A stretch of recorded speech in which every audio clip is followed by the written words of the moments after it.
I think we are live. I believe we are live. It's starting up for me. Hello everybody and welcome once again to DIGIBRO versus everybody, the show where I argue with anybody who calls in and wants to fucking argue about some shit. I think we all know the rules at this point. I think it's been pretty well established. So let's just go ahead and bring in the first motherfucker right away. Alright, I'm gonna get Dean the Defender in, returning guest. I did promise that he can come back on. I'm gonna let him in right now. Alrighty. Hey dude, you there? Dean, you around? You're sure you unmuted him, right? I did unmute him. He does say he's away though. Away? Well, sounds like we'll have to save him for second. Well, message me when you come back, I suppose. Oh, you should meet me in front of the, the dropship so you can team up. Yeah. Alright, who are we bringing in next? Agent Lynch? Agent Lynch. Is he in yet? He's in now. Agent Lynch, you there? Hello? Did I? Maybe in a bit, man. Not ready yet. Not ready yet. Alright, well, bring in the next... God damn it, don't get in the calls if you're not ready. Alright, fucking bring in the next guy. Let's get Howard_Blast. Howard Blast? It's a Yo. big blast. Yo, Howard, you there? What up? Yeah.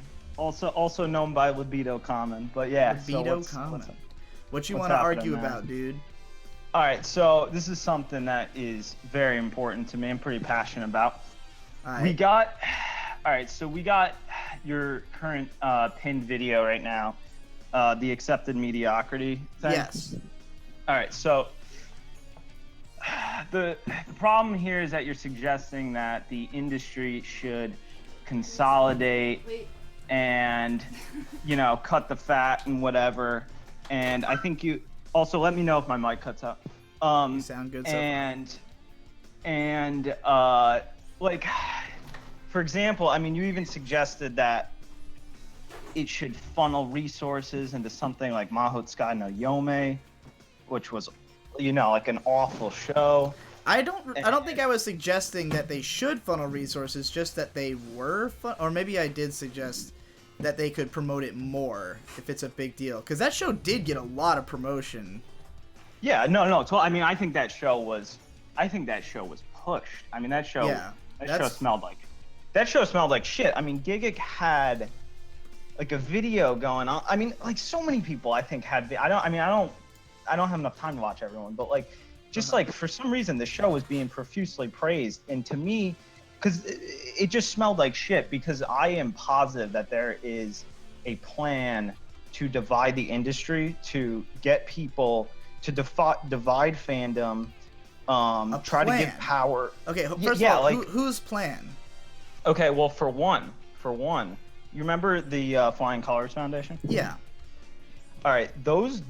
I mean, that might have seemed like just a group of stupid people who fucked up, but I mean that thing has huge implications. Like such as what? Well, okay, for one, all right, for one, they had ties to Korea, right? Yeah. Yeah, well, I mean, what do you mean? Like, they are Korean, if that's what you mean by ties to Korea. Yeah, no, but they're the same. One of the dudes was one of the he was also part of the thing that got like Filthy Frank and those guys is 88 promoting Rising. them. One of them was Yes, involved in 88 yes, 88 Rising, which is 88 Rising. I mean, that thing smells like shit. You just look at that thing, it came out of nowhere, and it's like getting people like major Chinese commercial deals and shit. Like, that's not natural. That smells. Why does that sound... I don't understand how a company deciding that they just want to promote artists and try to, like, be a record company. What about that smells so wrong to you? Like, is there anything they've done that is suspicious in your mind? Like, oh, absolutely, specifically? absolutely. Can you give me an example? Well, the example is how quickly they got, because they got some of those dudes, like major Chinese like what commercial Korean. deals? I think it's mostly Korean people who work with them. Yeah. They took whatever the story was. They produced some serious heavy duty results. Yeah. In a short amount of time, and you know, because obviously like Korea is a really fucked up, corrupt country. I'm not talking about the North one only. I'm talking about the South one as well. And I mean, don't know what exactly your basis for that is, but I mean, I would say all countries are corrupt and awful. No, so. I mean, but like Korea is especially corrupt because, for one, I mean, do you know what SoftBank is? It's No. like the biggest. Well, it's like the biggest. I don't know, company conglomerate thing in Japan, and that's owned by like a Korean guy. And there's a lot of these. All right, hold on. I'm going to cut you off because you're hitting me with a lot of disparate information at once. So to refocus, what is something that 88 Rising's done that you find like so suspicious? Just how quickly they got shit big. Because like just how quickly. The way that they presented it to me, that how they accomplished that was simply that they had taken a bunch of Korean American artists and basically shipped them to Korea because they were performing a style that just didn't exist in Korean rap. Like, they were taking this, like, hard trap sound that's popular on the internet and sort of the cloud rap influence, and that's not really something that was heard in Korea at the time. So these people blew up by sort of popularizing this sound. And now, granted, I do think that, I don't know if there's nothing shady at all happening in terms of, like, how they run their company, but I don't know that there's any, like, negative intentions behind whatever they're doing. Like, I don't get why you think that they're trying to divide people, or where is that coming from? Okay, well, first of all, this was one of the notes I wrote for the Flying Colors Foundation real quick. I was pegged for collecting data with an intent on selling. And one of the guys there worked for Loot Crate. Loot Crate is he was their data management like guy or data collection guy. That makes sense. Yeah. I think you even said I think you said that one of them was like an arms dealer. Yes, one of them was like a military arms dealer. Yeah, and that is like about as shady a job as you could describe. Yeah. Yeah. And one of them was part of 88 Rising. And 88 Rising, I found an article that it barely popped up 2 years ago, and it got some American music. I saw an article where it got American musicians a major TV commercial in China with Sprite. Yeah. And they presented themselves like they're grassroots, and it's like that's a lie. You know, this like kind of grassroots. Hey, we want to do some promotion. I think that they present themselves that way insofar as they are a very small group, but they work with I think that basically the strategy they use is they try to team up with bigger organizations. Like, exactly what the Flying Colors had told me their plan was to team up with the fucking Japanese government. Exactly, because this is the Flying Colors. Their plan was to take a bunch of stupid data from like some retarded poll that really is just chaos and meant nothing. For what it's worth, I think that poll only came about when they failed to get the Japanese government on their side, which they never admitted to me, but that is my suspicion.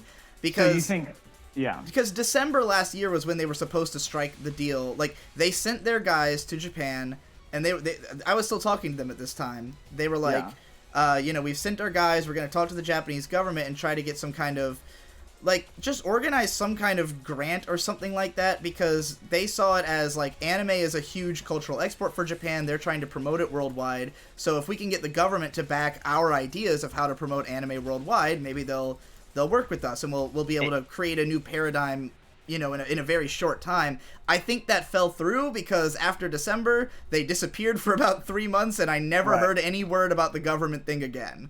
So yeah, and then suddenly they had a big shitty poll that was their next thing, and that's why I was not interested in promoting that, because I thought it was garbage. Yeah, I'm sure. Yeah, and that's exactly the problem. The whole spreading anime, as I said, the globalization of anime.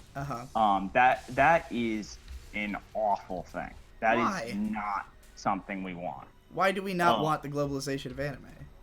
Because we're gonna start putting power into all the wrong people's hands. Like, for example, what if Crunchyroll got really powerful? What if Crunchyroll actually had?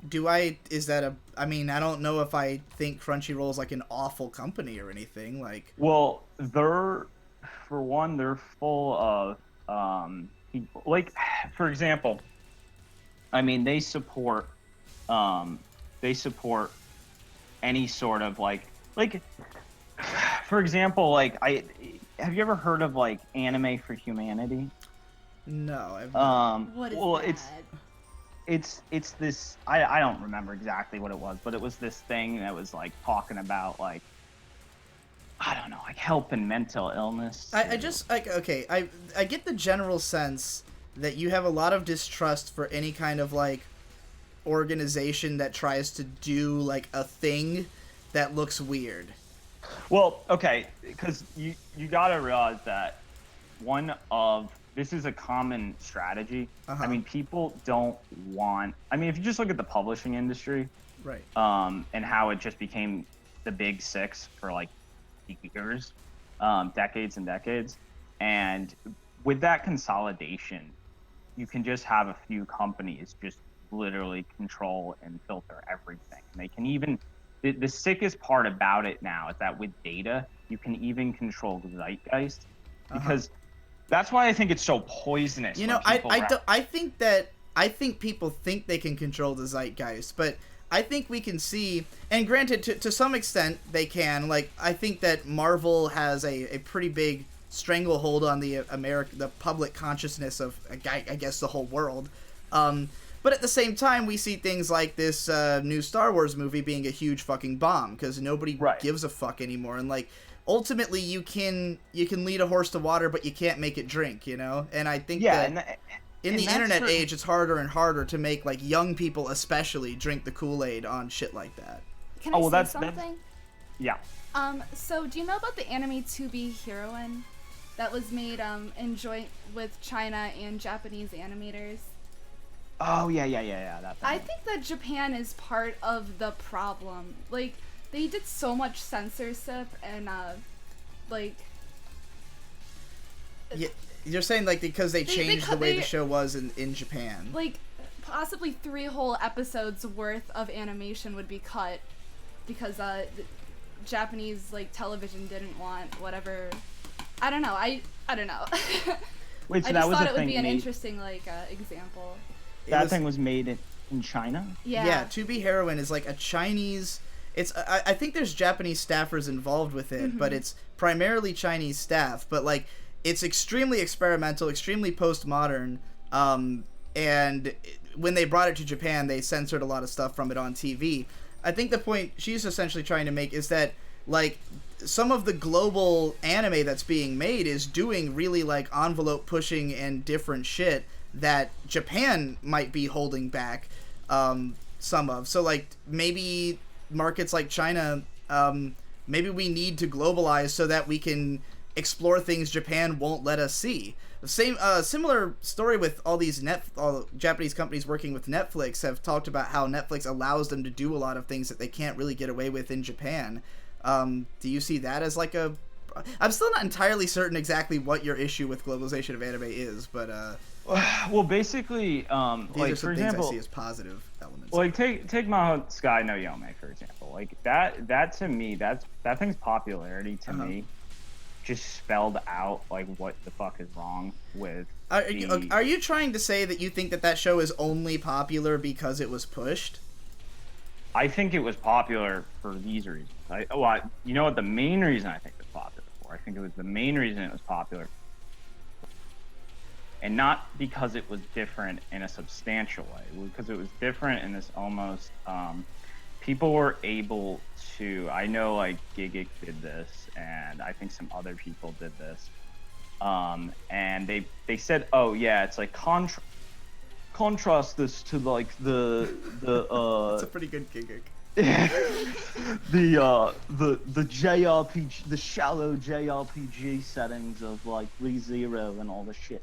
It's like, well, okay, so you're trying to say that the West was into it because we think it's refreshing compared to typical anime, or that's how we're trying to portray it? Is that what you think? Yeah, exactly. I mean, do you not think that like Japanese audiences also want some new shit? like that they might want to, because that Mahou Tsukai no Yome is not only popular in the West, it's popular in Japan. I mean, it was already a successful manga. Which is extremely disconcerting. I mean, there's no question. You know what I think is the cause of Mahou Tsukai no Yome's popularity is there's more women watching anime now.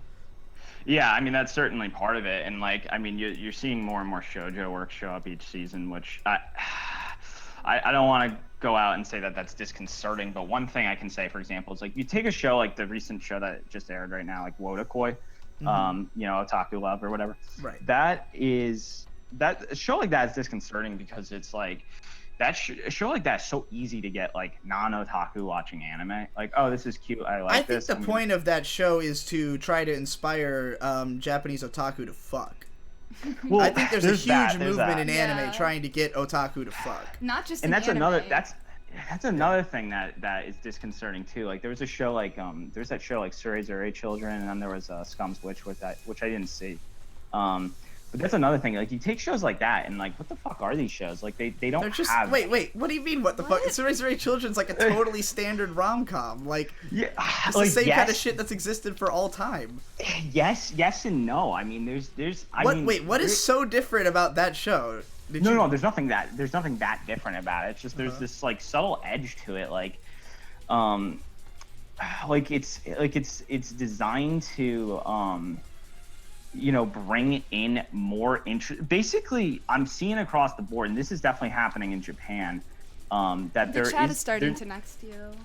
Well, hold on. So I think what you're getting at basically is that the globalization of anime is changing what anime gets made, but I just don't understand what the problem is. There's a push. In the nutshell, there's a push against otaku.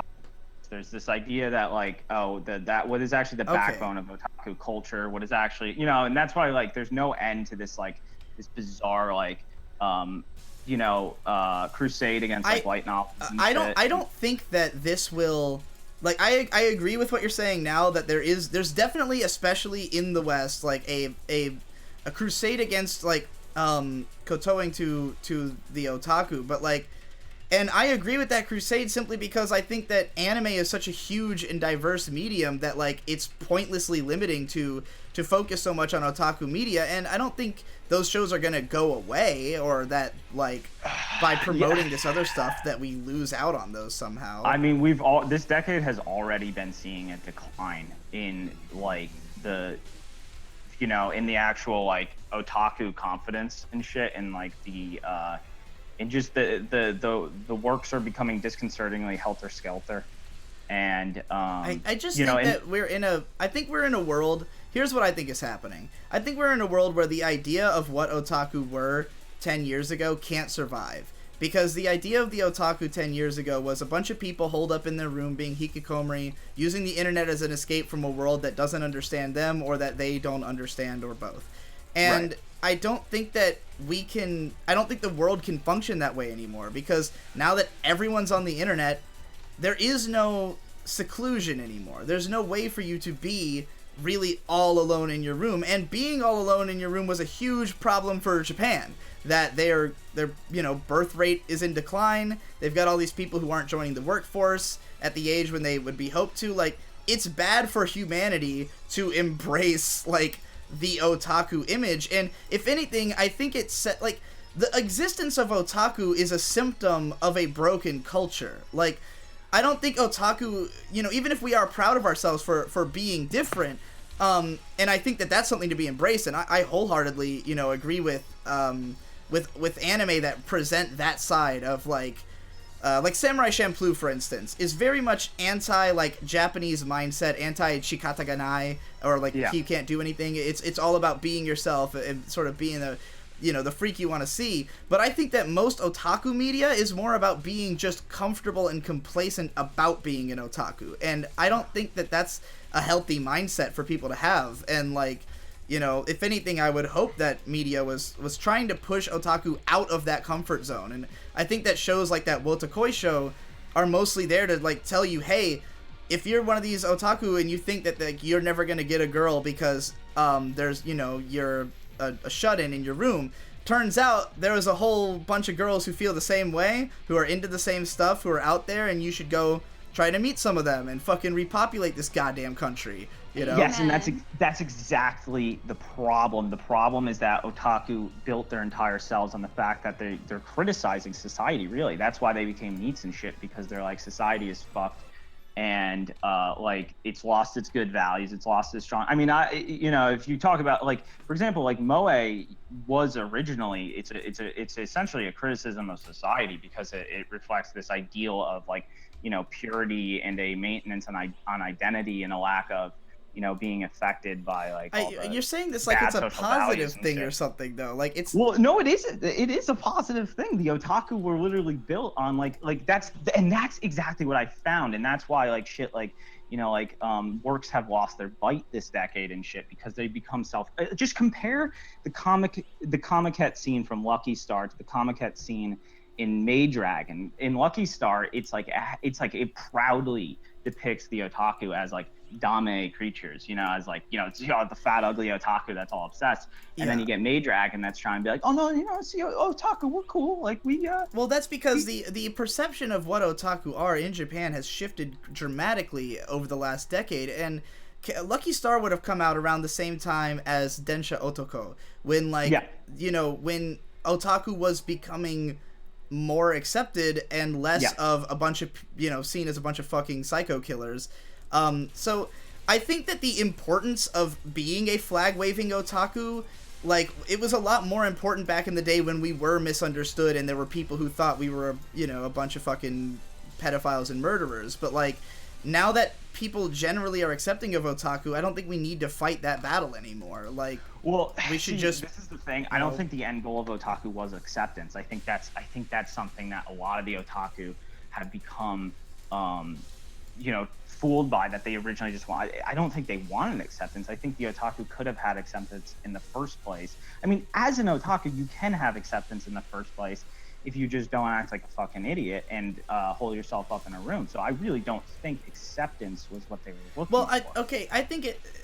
I mean, if you're saying that you can just, like, just act normal, nobody can just act normal. Like, what I'm saying is they wanted to be accepted as who they are. Like, we wanted people to say, like, hey, you like anime and that doesn't make you a freak, you know? Like, right, exactly. Nobody wants to be thought of as a freak by society. No, absolutely. And I think the thing is they want to be accepted, but they also want their values accepted. And I think what's happened is we've had a watering down of otaku values. That is a more interesting argument that I could see. I would have to study it more to decide whether I agree. I don't know how much of it is a watering down so much as that a lot of the things we stood for did eventually get accepted and don't really need to be fought for anymore. Like, I think that society is moving in a direction where it's more, well, I won't say it's more accepting of varied viewpoints so much as that I think the reason that everyone seems so hostile online now, the reason that there's so much fighting, is that it's no longer just one voice dominating. Like, there's no longer this conception of, like, oh, the normies who have all the power and this is what it means to be a normie and here's what it means to be alternative. It's like now there's two entire or three or however many gigantic voices that are all fighting each other, and in the end what we have to do is decide on, like, a new paradigm. Like, we have to factor in what everybody's saying and ultimately be like, okay, well, here's what society's going to look like after we've taken into account what everyone's saying. But the fact that the voices of otaku are even being taken seriously at all in that sphere, you know, in that conversation, is progress. Like, it used to be that people would look at you and say, well, you look funny, so you're not worth listening to, you know? And I think we've gotten away from that, so... Well, yeah, certainly, but I'm just saying, like, you know, at what cost? Because, like, I mean, it's... So do you just want otaku media to be, like, edgier again, or, like... Well, no, I mean, I just want it first and foremost to ground itself in the otaku spirit. I mean, again, like, for some reason, there's a lot of, like, flack for something like, you know, like ReZero, for example, which is actually, you know, it's a very good illustrator of the otaku spirit. It's a very good illustrator of the but that show is extremely successful and beloved. And I think that's by one most of the people. reasons a lot of people get pissed at shit like that. They get pissed at SAO. They get pissed at, I don't know. You were really pissed at. Like, I get pissed at those shows because I think they represent a negative aspect of otaku spirit, which is to ignore your own, well, not so much ReZero, but like in SAO's case, it doesn't really give Kirito the flaws that he needs as a person to be reflective for otaku. He is a otaku wish fulfillment fantasy. He just gets what he wants, and he just is a badass because he plays video games. He's capable of saving the world and being the coolest guy because he's just good at games. And all that offers for otaku is validation for being themselves, but without challenging them to think, to you know, make sure that themselves is not a douchebag, you know, like... Well, yeah, and see, that's exactly the problem, is that there's this idea, like, it's like, oh, I think what a lot of people catch on to is, like, say you even take something more subtle, like Gyakusen Toshi Asterisk, which is just kind of pushing this, you know, this big festival of otaku tropes. Yeah. I think what people catch on to is the fact it's like, oh, if I really indulge these things, if I really humor these things and become obsessed with these things, it's almost like I'm inherently going to become, you know, dame, as they say. I'm inherently going to become a dame ningen. Yeah. And I think that's honestly the fear, because I've never seen, I mean, I'm gonna pull the arrogance card here, and I've never seen anyone actually, you know, do proper critical analysis, actually break it down, you know, be like, how's the animation, how's the character acting, how's the, you know, blah, blah, blah. Of the Asterisk War? Didn't I do that? No, of anything. And unfortunately, you didn't. I mean, I don't want to be a douche, but it was really just kind of a fairly aspy nitpick festival. Okay. I mean, the character acting in the show is basically non-existent. Like, what am I meant to fucking analyze about it? Like, it's just a bunch of stone-faced shitty templates running around doing nothing. Like, that's technically not true. I mean, I haven't seen the whole show, but I do remember the first episode pretty freshly. There was a lot of good animation. Oh, no, there was you know, not. Yeah, what do you do? What the fuck are you talking about? Shit. There's no good animation in the first episode of fucking Yes, there was. It wasn't like super nexting this guy now. Motherfucker. All right, my shit's too advanced for these people. Right. Oh boy. Well, I think you're. If anyone wants to hear more about what I'm saying, check out Libido Common, because this is all the fuck I talk about. I think. Anyway, yeah. I think your point about otaku, the otaku mindset getting watered down is interesting. I think that in my mind, you shot yourself in the foot by bringing up ReZero because of the fact that that show was so praised for, I think, doing exactly what you want shows to do. I mean, you act like that show was talked down for that reason, but I was like the only person I remember really hardcore shitting on ReZero all that much. Like, no, I don't think there's a big shitting on it. I just think there's a huge vocal thing, and it's not just ReZero. I just brought up ReZero as a random example because, like, the best example would obviously be like SAO. Although that SAO is a little bit more of a SAO is not so black and white. But the point is like, it's really just in general, there really is this divide between, like, the people who are like, oh, I want anime to not do, like... I don't think there's a huge divide, because I'd put myself right in the middle. Like, I love otaku media, you know? Otaku no video and shit like that's one of my favorites, but I hate shit like ReZero, you know? So... I think there's more nuance to it, and the way you presented it, like it's a conspiracy to eliminate otaku or something, I don't think I can. Oh no, I'm fucking positive about that. There is serious signs. I mean, I'm working on. I want you to, if you want to make like some kind of like, if you're gonna write something or do a video, do you have what was your thing you said you were promoting a second ago? Where can I read more about this? I was just saying Libido Common. I'm slowly. I mean, this isn't my full-time job, unfortunately. Right. I wish it was. But Libido Common, Libido_Common, YouTube. That's my thing. I'll be interested to see what kind of like. I want to see evidence, basically, is what I'm saying. So I'll check you out. I'm working on it. It's a work in progress. Thanks for coming on, man. Before the chat. All right. Peace out, man. Sorry for making everyone pissed. It's all right. I thought it was interesting. All right. I promised Flip Skylark he could talk to you. Alright, get Flip Skylark in here. I don't know how to... Are we still in it? We're not in a quest right now, right? No. All these fucking quests are like weird levels. Hear me? Yeah, what's going on? Yeah. You there? I can hear you. Music. I'm kind of having like YouTube videos running in the background, so my You might want to turn those off because it's making your shit, like, your mic's cutting out. Now? Say something. Oh. You keep, like, it's like you're coming in late. It's like the first half of everything you say gets cut off. You might need to raise your, like, gain or something, or your threshold for Discord. Like the noise gate. I can figure out how to do that while you get someone here next, because I haven't. Actually, you sound good now. So go ahead and tell me what you want to argue about. Okay, so originally my plan, first of all, was to play Boreal of the Dance Slave from like one of the Dark Souls bosses. I think it was the Dancer, just to set the mood. Okay. But I now realize that that's not possible. Yeah, well, I'll just like, picture it in my head. I know the song. In your head. Yeah. I have my first argument. All right. For Neverworld is a better rapper than you. For Neverworld? Does he even rap? Yeah, he does. That nigga's trash. You can check it out, though. All right, well, what's your second argument? I can't. I'll have to listen to him before I can confirm or deny whether he's... I significantly doubt he's a better rapper than me, but I'll take your word for it for now. What's your second argument? Two. I'm just kidding. I'm just trying to piss people off. Okay, actual argument. Flip Skylark. Yeah. My name from anywhere else other than this conversation we're having at this exact moment. Yeah, you okay, so Flip Skylark is a SoundCloud rapper who appeared seemingly out of nowhere, released like 10 tracks in a month, asked me if we would collab. I said yes, released maybe one more song and then disappeared off the face of the earth. In the chat, don't believe this man. This man is that's a conspiracy theory. The last guy should have been talking about this, okay? That paranoid motherfucker should have been talking about this. Okay? All right. Good man. I've been a fan of your music and your channel for a while now, yeah. But you ghosted me, okay?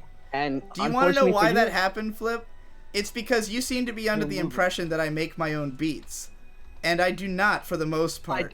I know you don't make your own beats. I know Shade. I know Blind Skywalker. Watcher. I watched your pretentious ass videos about you analyzing your own lyrics. Them because I'm just as pretentious, and I want to be able to do the same thing someday because. You see, okay, let me tell you. Most of the time when people tell me they want to collab on a track, or when I tell other people I want them to be on my track, like let's say I want Endless Jess or Nino on a track, usually what I do is I get a beat, I rap over half of it, and then I send it to them and they fill in the other part. So that's what I was expecting you to do when you said that we were going to collab. I was thinking you were going to send me a song and I was just going to spit a verse on it, but then it eventually became clear that you were hoping to pop onto one of my songs, but all of the songs I've been working on have been parts of projects, and I've been working on all these like theme albums and shit, so I don't really have any track where I could fit you on. I mean, if you want to do a song together, just send me a song with a hole in it that you've already rapped on, and I'll match your theme, you know? I want to match your theme. Well, all right, well, just get me a beat then, and I'll give you a theme and we can do it. I have one more argument, and it's a lot of semantics. Like I said earlier, I'm trying to piss people off. Alrighty. You consider yourself an anime YouTuber, yes or no? More or less, yeah. I mean, that's one of the things I would consider myself. Label yourself, not completely, that doesn't, define you, but you label yourself as part of the anime community. Yeah, you know what I mean? So. And you say constantly that you are the best anime YouTuber? I don't say that constantly. I've said it in the past, and maybe I regret those statements. Maybe I rewatched a bunch of Demolition D videos and felt like I was not nearly as good as he was. But, yeah, what's the rest of your argument? Like, what's wrong with you? What's wrong with me?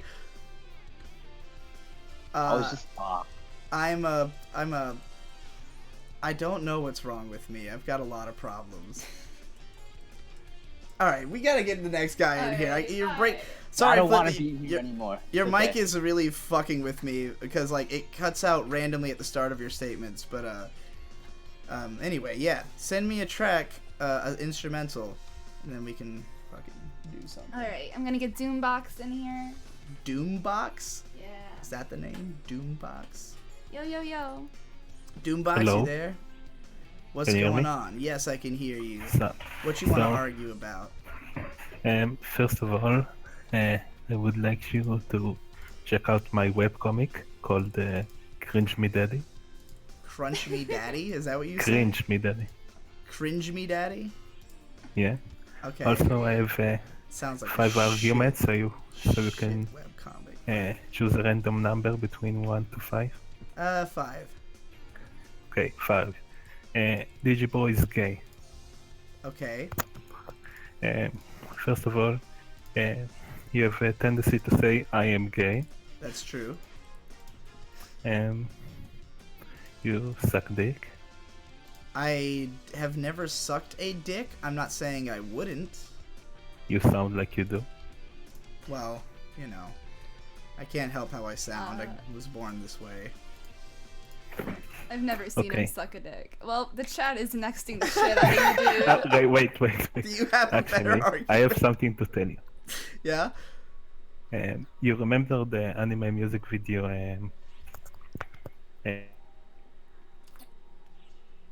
You've cut out for me. What was the anime music video you were asking about? Can you hear me? Yeah, I can hear you now. What's the video? It's like Hello? It's like when you say the name of it, you are inaudible, but only when you say the name of whatever you're trying to say the name of. Transfer, the anime music video. Transfer? Yeah. I don't remember one called Transfer. It's with the girl running and the backgrounds are changing. Oh, yeah. That's a cool one. Yeah, what about it? Okay. So first of all, I have 1,000-word analysis about the video because it's actually have a meaning. So let me blow your mind. Okay. Watch the video again and then look at the old lady. Uh-huh. She is the young twat running in the video. What are you trying to... Are you... In the video, there's an old lady Yeah. pouring water. Uh-huh. If you think about the meaning of the video, she is the one running. So she Just think about. She is the I can send girl? you. Is that I what can you... send I you have to the watch this analogy. video again or else I'm gonna have no I don't remember an old lady in it at all, Okay. so... I'm bringing the next guy. I don't know what the Don't fuck worry, this don't guy's worry. talking about. I'm sorry. Fucking nobody in the audience knows what video we're talking about at all, I'm sure. Ray the Offbeat Otaku is in here. There's a familiar name. Get Ray the Offbeat Otaku in here. Hey. Hello? Hello, what's going on? What you want to argue about? Well, I have some more specific stuff, but I Okay. thought I would start off with some of the broader stuff this time. How many arguments do you have exactly? Like 4 or 5. Try to keep it probably. to 2 if possible. Yeah, that's the plan. You can bring back more on a future episode. Oh yeah, expect me to come back in a few days with some spicy Coheed and Cambria opinions. Oh, I'm excited for that. But anyway, what you got first? But first, I would like you to clarify something. Uh-huh. What did you mean on the first episode of this show when you described yourself as a bridge? A bridge? Was this when I was Yes. also talking about being a translator or anything like that? Because I've been lately talking about that. I think that something I do well is explaining what one person means to another person in a way that they will understand, which is essentially what my entire channel is, but like I also do it a lot in real life, just when I'm around people who are talking to each other and I can tell they don't know what the other person's saying. I try to help bridge the gap of understanding between them. That's what I probably meant by that. Okay. Because I was thinking about that statement, and I was thinking, at first I thought you meant like you wanted to be a bridge between kind of the more casual side and the more academic side. Oh, if I was might have going- been talking about that too, and I also do think I am that kind of bridge. Yeah, that's also something I would say. I think you are sort of that bridge, but I also feel like you could do better at being a bridge. Like at the moment, I agree. yeah, mostly because I feel like there's kind of a missing rung in this ladder, and that rung's name is Pseudo Steph. Okay. And I feel like he made a really good bridge between like you and someone like Pause and Select. Yeah. But he's not around anymore, unfortunately. But I mean, I think he's still alive though, right? He's yes. Okay. Thankfully. And like, there have been a lot of people who have said that like if you integrated a more academic slant to your writing, that you'd be a better writer. And I think that's partially true, but I also just think that it would help with this whole bridge concept. It's interesting you say that, because I thought you were going to go the other way with this. I thought you were going to say that I'm not casual enough, or that I use too much academic language. No. But I think people who are going to complain about that, they need a rung below you. Yeah, definitely. Also, maybe I should say plank instead of rung, since we're talking about bridges. I'm inclined to agree with you that I could incorporate that more. The biggest problem is I haven't read enough. And the biggest reason I haven't read enough is that over the last 5 years, I have been such a fucking workaholic that I have just not prioritized, like, expanding my knowledge as much as creating things. Like, so much of... Since starting as a YouTuber, like, most of my consumption has been like, okay, well, what can I make a video about, And it's difficult for me to, like... just say, oh, I'm going to sit down and read, like, a random book that I don't know I'm going to necessarily have a video out of, And this is a problem, for sure, and it's something that Econ brings up to me a lot. Like, he's always telling me I need to read more. I don't know if you talk to him at all or know him. Do you know about Econ? How could I not? He's almost... I think he wants to be the rung above me on the ladder, actually. I think that's kind of the role that he's hoping to fulfill in the anime sphere on YouTube, is like a little more academic than DigiBro, but not unapproachable. And he takes a lot of he's somebody who comes from more being on the positive select side of things, and he talks to Joe a lot, and they bond over a lot of academic stuff, but he's trying to go towards like taking influence from Giguk and the Anime Man and be like more accessible while embracing those things. So I would say that I hope he can fulfill that role, at least until I am prepared to, because I do need to read more, and I need to learn more terminology and shit. And I also have May here, thankfully, who is capable of doing that reading and sharing some of the shit she reads with me, so... Yeah, I actually really enjoyed her last video on, freak power. Yeah. And you're welcome. But you need to produce more content. I'm working on a video right now about Ava. Awesome. And there's never too much Ava analysis. It's gonna be about the best girls. And yeah. It will surprise you. Well, yeah. But that's pretty understandable. That thing you mentioned about working, I totally know that feel.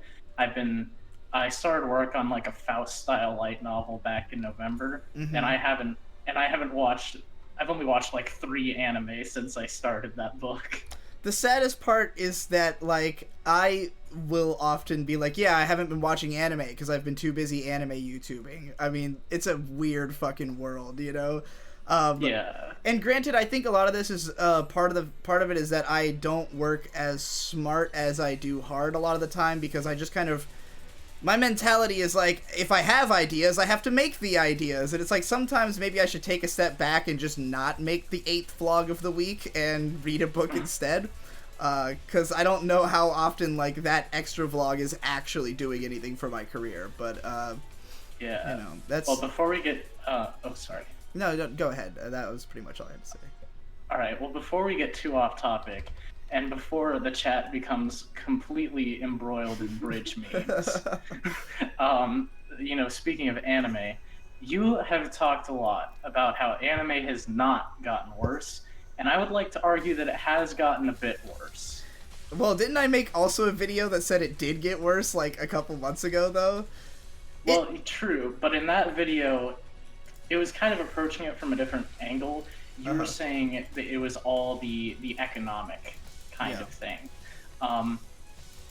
Whereas I think that even if like the economic problems were fixed, I feel like there would still be a slight decline, more because of the influence. Like, the most influential show right now is Sword Art Online. Yeah, that's an interesting point. I think.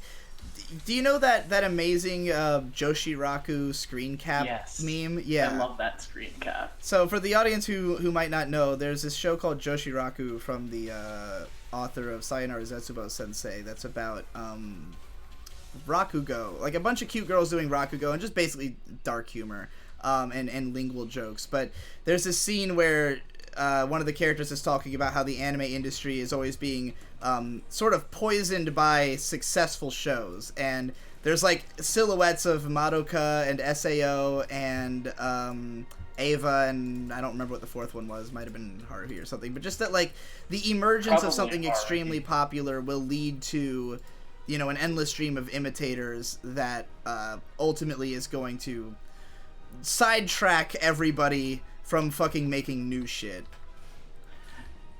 Yeah, I do think that's true.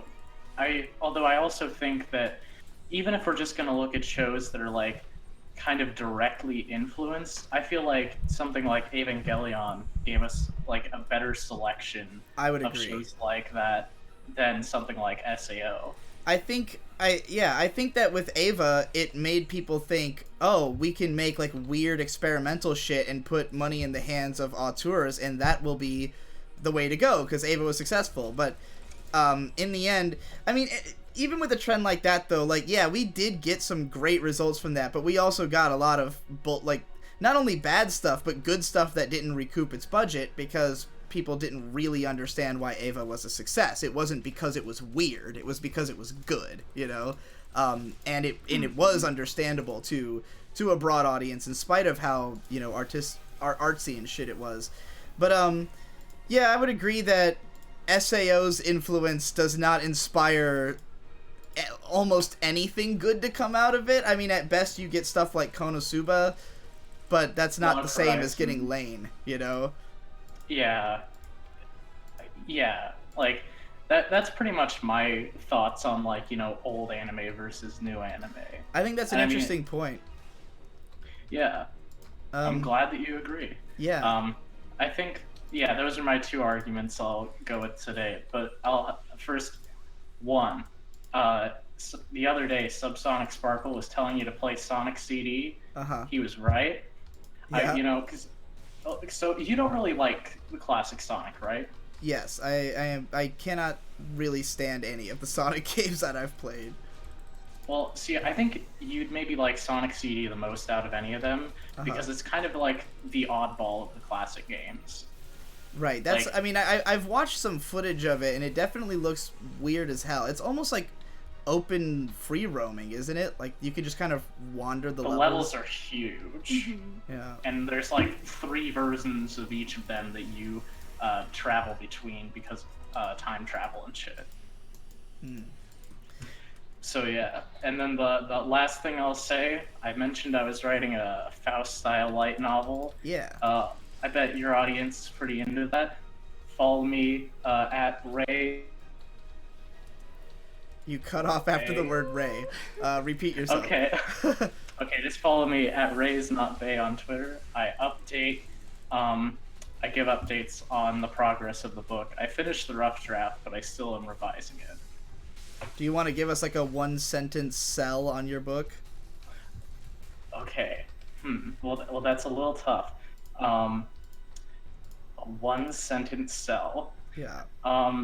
Ava, but instead of piloting robots, people turn into dragons. Okay. That sounds like something that some people would enjoy. Yeah. All right. I mean, yeah. Well, that was some good arguments. I'm sure we'll see you on a future episode. Thank you very much. It was awesome to meet you. Yeah, you too. A long-time commenter, I know. So that's good. Yeah. All right. See you soon. Who we got next? Let's see. Do we want to try to bring back any of the people who weren't ready at the start? Surely some of them are ready. Oh.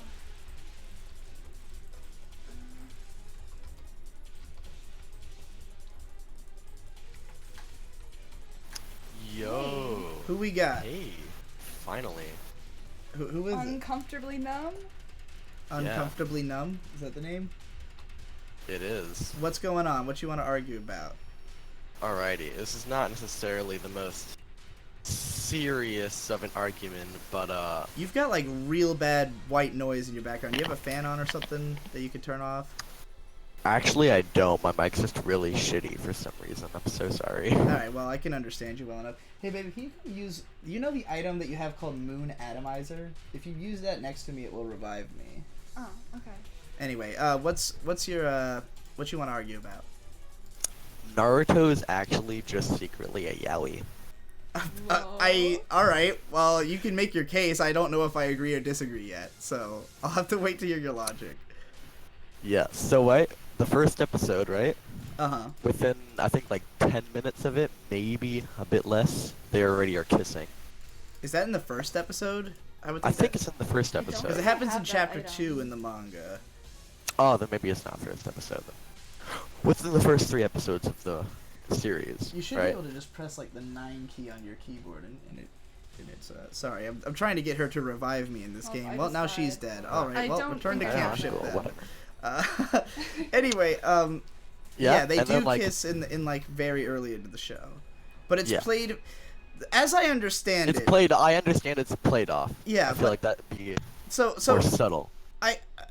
the way I understand Sasuke in the show is that he was not initially created to be that major of a character, though. Like, I don't think... If Naruto was at any point a yaoi, I don't think it was indicated from the beginning. I think maybe it became that way, but I haven't watched a lot of it, so... Oh yeah. What's... And then I know they've kissed 3 times in the series too. Is that true? Yeah, I think one. Actually, I had it pulled up before actually on my tab, but cannot pull it up again because I'm in the middle of a League of Legends game. But I'm not even pretty sure it's if in another. if what you're presenting here is a controversial opinion. Like, No, it's definitely not. okay.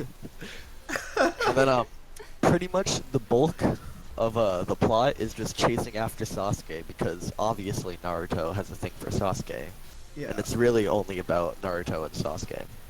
It is very much... I mean, but then again, like, most shonen are about, like, the central rivalry. Like, Yeah. usually the love interest characters are sort of in the background. But, I mean, then again, most shonen is popular with, you know, with the Fujo crowd for that exact reason. So, do you think that just at some point Naruto started pandering to that crowd, or do you think I that... feel that's why I was saying it's kind of more like hidden, I think, like Okay. secretly a yaoi more, because like more subtle. Uh-huh. But the fact that they kissed 3 times is probably because the first one was a popular moment. Yeah, and then I also know, I think it was the first episode too, that like Naruto falls in Sasuke's house, and you know, it says that's left up for interpretation. You can hear some rumble in the background from there. Well, I don't think I disagree with you, so, is that your whole argument? Pretty much, yeah. Alright, well, Yeah, you can next me. well argued. Let's bring in the next Yeah. dude. Alright. Oh wait, actually, Yeah, Sorry, I kinda, well, I too kinda late. take the noise. You should have said "Oh wait," actually before you said we were okay to kick you. Alright. Do you want to have Mr. Cynical on again? Or do you want to get somebody new? We can have Mr. Cynical on again. Alright. That's gonna be great. What's going on, Hey, Mr. Cynical? Well, nothing. I just wanted to have like a rematch, sort of have another discussion with you because I feel that we kind of went all over the place. So maybe just a normal talk would be better. Alright. What you want to argue Ask about? you that. Well, there's a couple of things I wanted to mention. One of them, just off the cuff, I just wanted to know why you thought Star Wars was badly edited. You said that somewhere in Jess's Blues room. As I understand it, the original Star Wars film, it's not even so much that it was badly edited, because it was so more that it was saved in editing, but that there was no way to make it edited well because they just didn't film enough.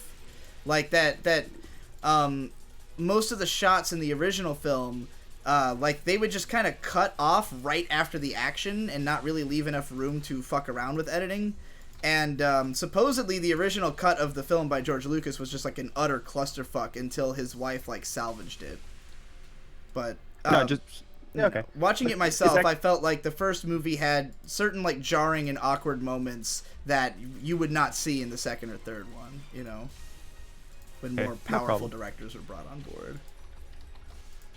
Okay, I understand now. Yeah. Thing I wanted to talk about.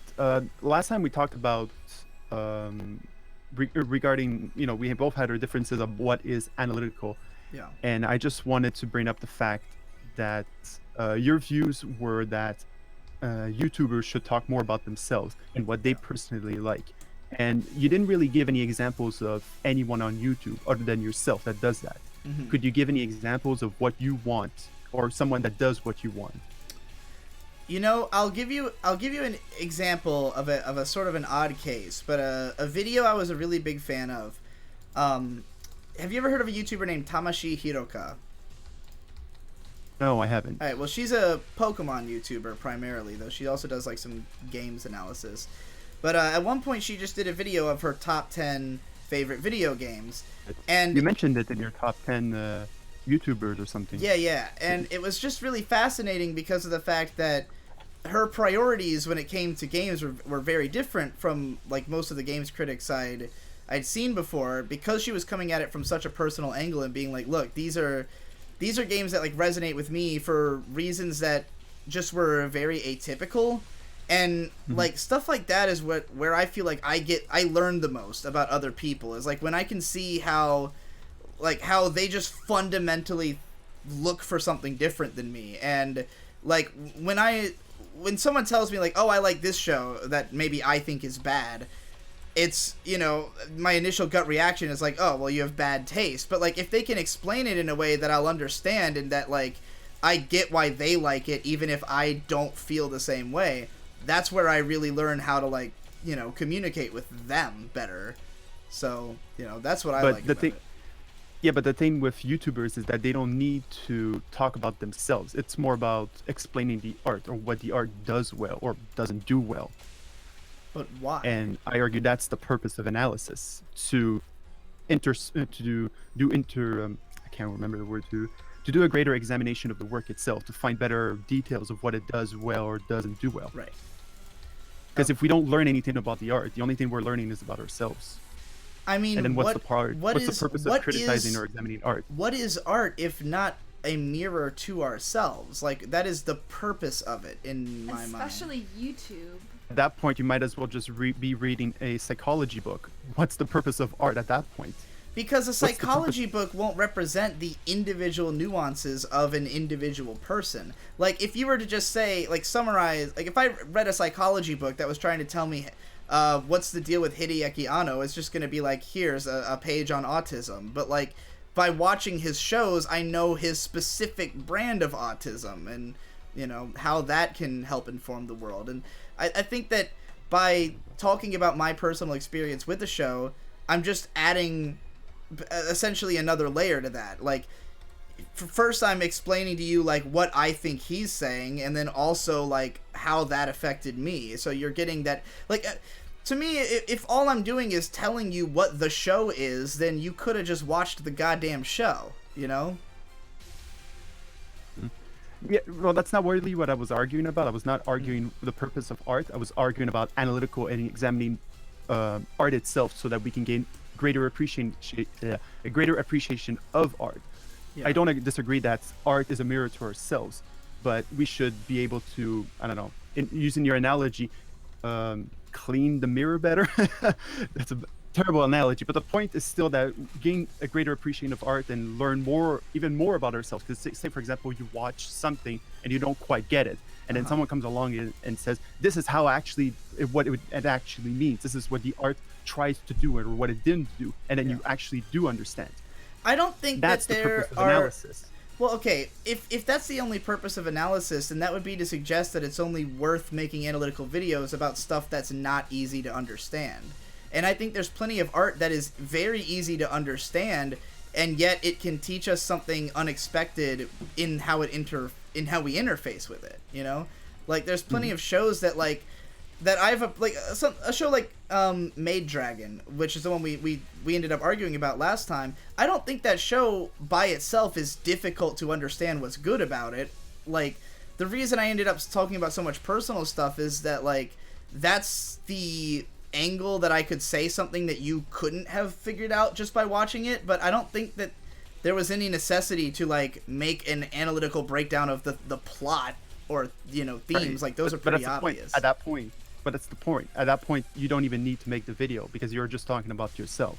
But that's something that is something I can offer. Like if I can't offer anything about like the quality of the show, at least I can offer something about myself. And I mean, I make a shitload of videos. Like if I only talked about shows that I could analyze the plot or explain something about the show itself that you don't know, I would just run out of shows really quick and have nothing to make videos about. Well, that just limits the amount of analytical videos you'd be doing. That doesn't mean you can't do it. But the point that I'm making is mostly that if you're only talking about yourself, it has barely anything tangential about the show that you're talking about.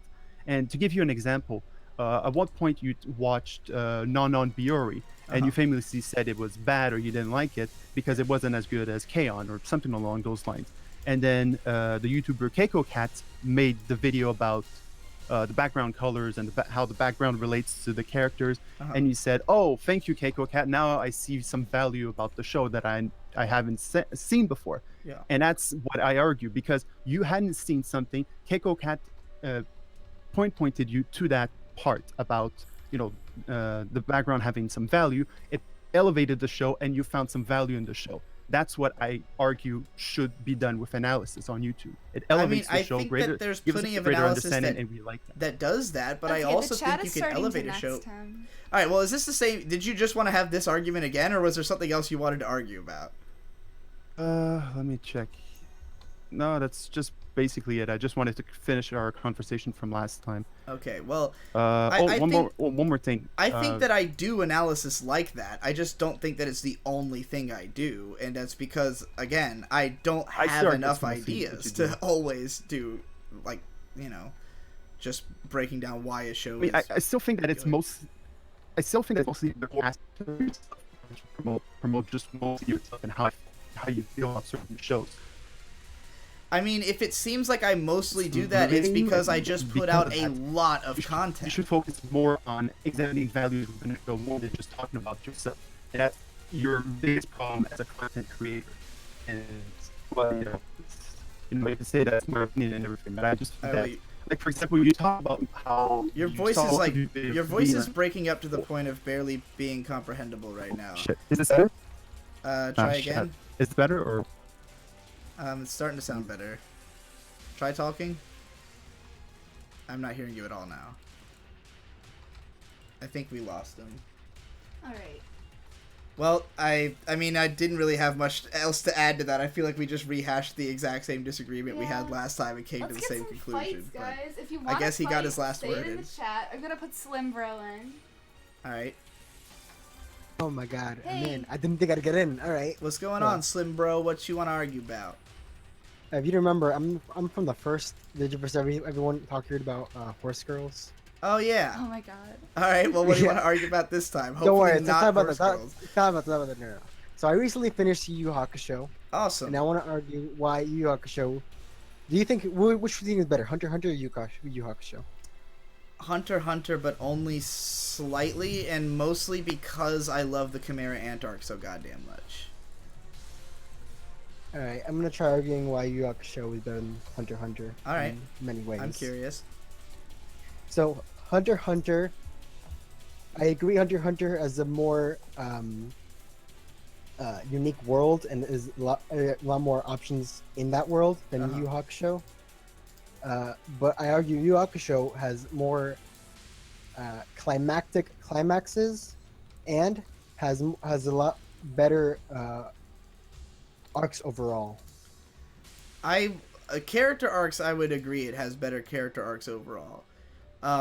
Although it's not juggling nearly as much stuff as Hunter x Hunter is. I mean, like, fundamentally, I feel like Yu Yu Hakusho is a straightforward, like, it's a pretty straightforward story that hits all the beats incredibly well, and I think that its existence kind of allows Hunter x Hunter to exist. Like, we don't need Hunter x Hunter to be Yu Yu Hakusho again. It can be whatever it wants to be, and that's what allows it to explore such, like, fucking ludicrous concepts, like what is in the Chimera Ant, where, like, I just think that... Yeah.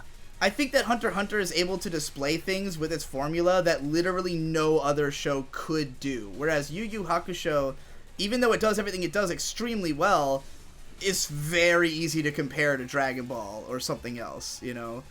I agree. I think that has a lot to do with Togashi being inspired by Dragon Ball at the start, and then he started developing his own type of style once Hunter x Hunter came around. Mm-hmm. Another reason why I think Yu Yu Hakusho is better than Hunter x Hunter is because I think the artwork in the manga is superior in Yu Yu Hakusho. Well, I mean, Hunter x Hunter's manga is not exactly known for its consistent artwork, so that's probably a fair argument. Yeah, okay, that's a good point.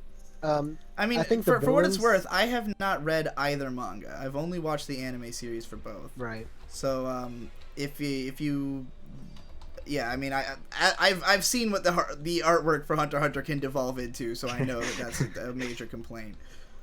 Okay, I think the Dark Tournament, and the Chapter Black Saga are better than most of the arcs in Hunter x Hunter. I'm inclined. I think Dark Tournament is one of the best arcs in anime. So, but I love Chimera Ant even more though. Like, if I were to rank the arcs, I think Chimera Ant arc would be number one, like including Yu Yu Hakusho. But then right after would be Dark Tournament and Chapter Black. Then all the other Hunter x Hunter. I didn't really like the ending of Chapter Black that much though, or the very beginning of it for that matter. Like there was like the whole Yusuke coming back to life thing was a bit much. Okay, yeah, that was definitely Togashi trying to find a way to not kill off Yusuke for the second time. Yeah. But you want me to help you make your argument even better? Because I have one major way that the Yu Yu Hakusho anime is a lot better than Hunter x Hunter, at least the 2014 version, which is just that the animation looks so much better. Oh yeah, I agree. I'm very fond of the 80s art style over the digital. Well, 1992. No, 90s. Yeah, right. Okay. Wait, didn't the manga start in like 89? Yeah, it might have. The anime started in 92. Yeah. Yeah, the character designs, in my opinion, are much better, and I'm more attached to the characters in Yu Yu Hakusho over Hunter x Hunter. I am too, but I've been watching Yu Yu Hakusho since 2001, so like, of course I'm more attached to the characters.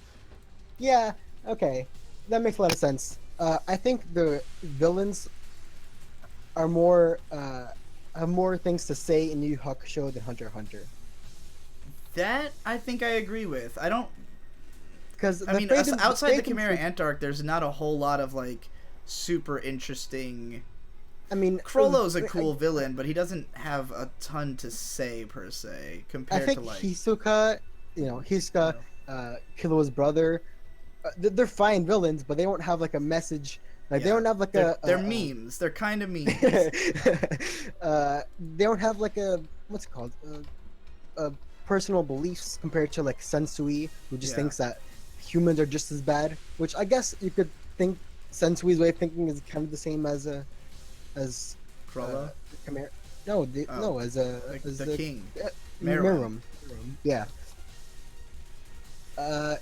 Another reason why I think Yu Yu Hakusho is better is due to the fact that Yu Yu Hakusho, I think it wrapped up everything a lot better than the anime. Yeah. I know that Hunter x Hunter, like, you couldn't really find. I mean, it ended the best way it could. Yeah. Because the Yu Yu Hakusho anime definitely has a way more satisfying ending, but that's because the manga was actually over. Right. Okay, that makes sense. Yeah. I mean, not to say that that's a defense for Hunter x Hunter or anything. Like, yeah, I agree. The Yu Yu Hakusho has a better ending. Yeah, I don't know. I mean, for me, it's really close. Like, I would give both shows, like, they're both 10 out of 10s for me. Yeah, they're both pretty high up on my favorites list. So it's. I would say reasons like the ones you're describing are the best reasons to pick one or the other. It really just comes down to, like, what do you like more, Yusuke's character arc or Chimera Ant? And for me, Chimera Ant just edges it out a little because it's so unique that, like, I've never seen anything like it, Chimera Ant arc was definitely one of the strangest fucking... I really didn't think I would like it. I heard everyone talking how, this narrator is an asshole. He just talks over and over. But I ended up liking that. It grew on me over time, similar to how the Chapter Black grew on me. Initially, I thought it was gonna I didn't think anything could beat Dark Tournament until I think Chapter Black is better than Dark Tournament. Okay. All right, I'm seeing a lot of next in the chat. Yeah, all right. This is stop All right, being an yeah, argument. yeah. So we're gonna bring in the next guy. All right, the defender is finally ready. All right, let's bring him in. Goodbye. Bye. I'm trying to figure out what the hell we're trying to do on this quest.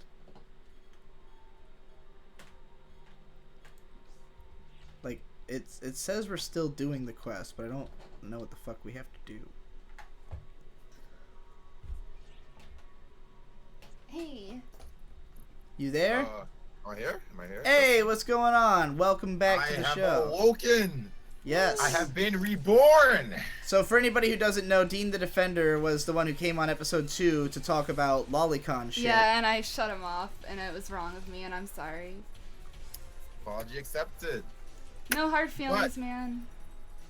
I learned a lot of things due to that, and now I'm coming back here.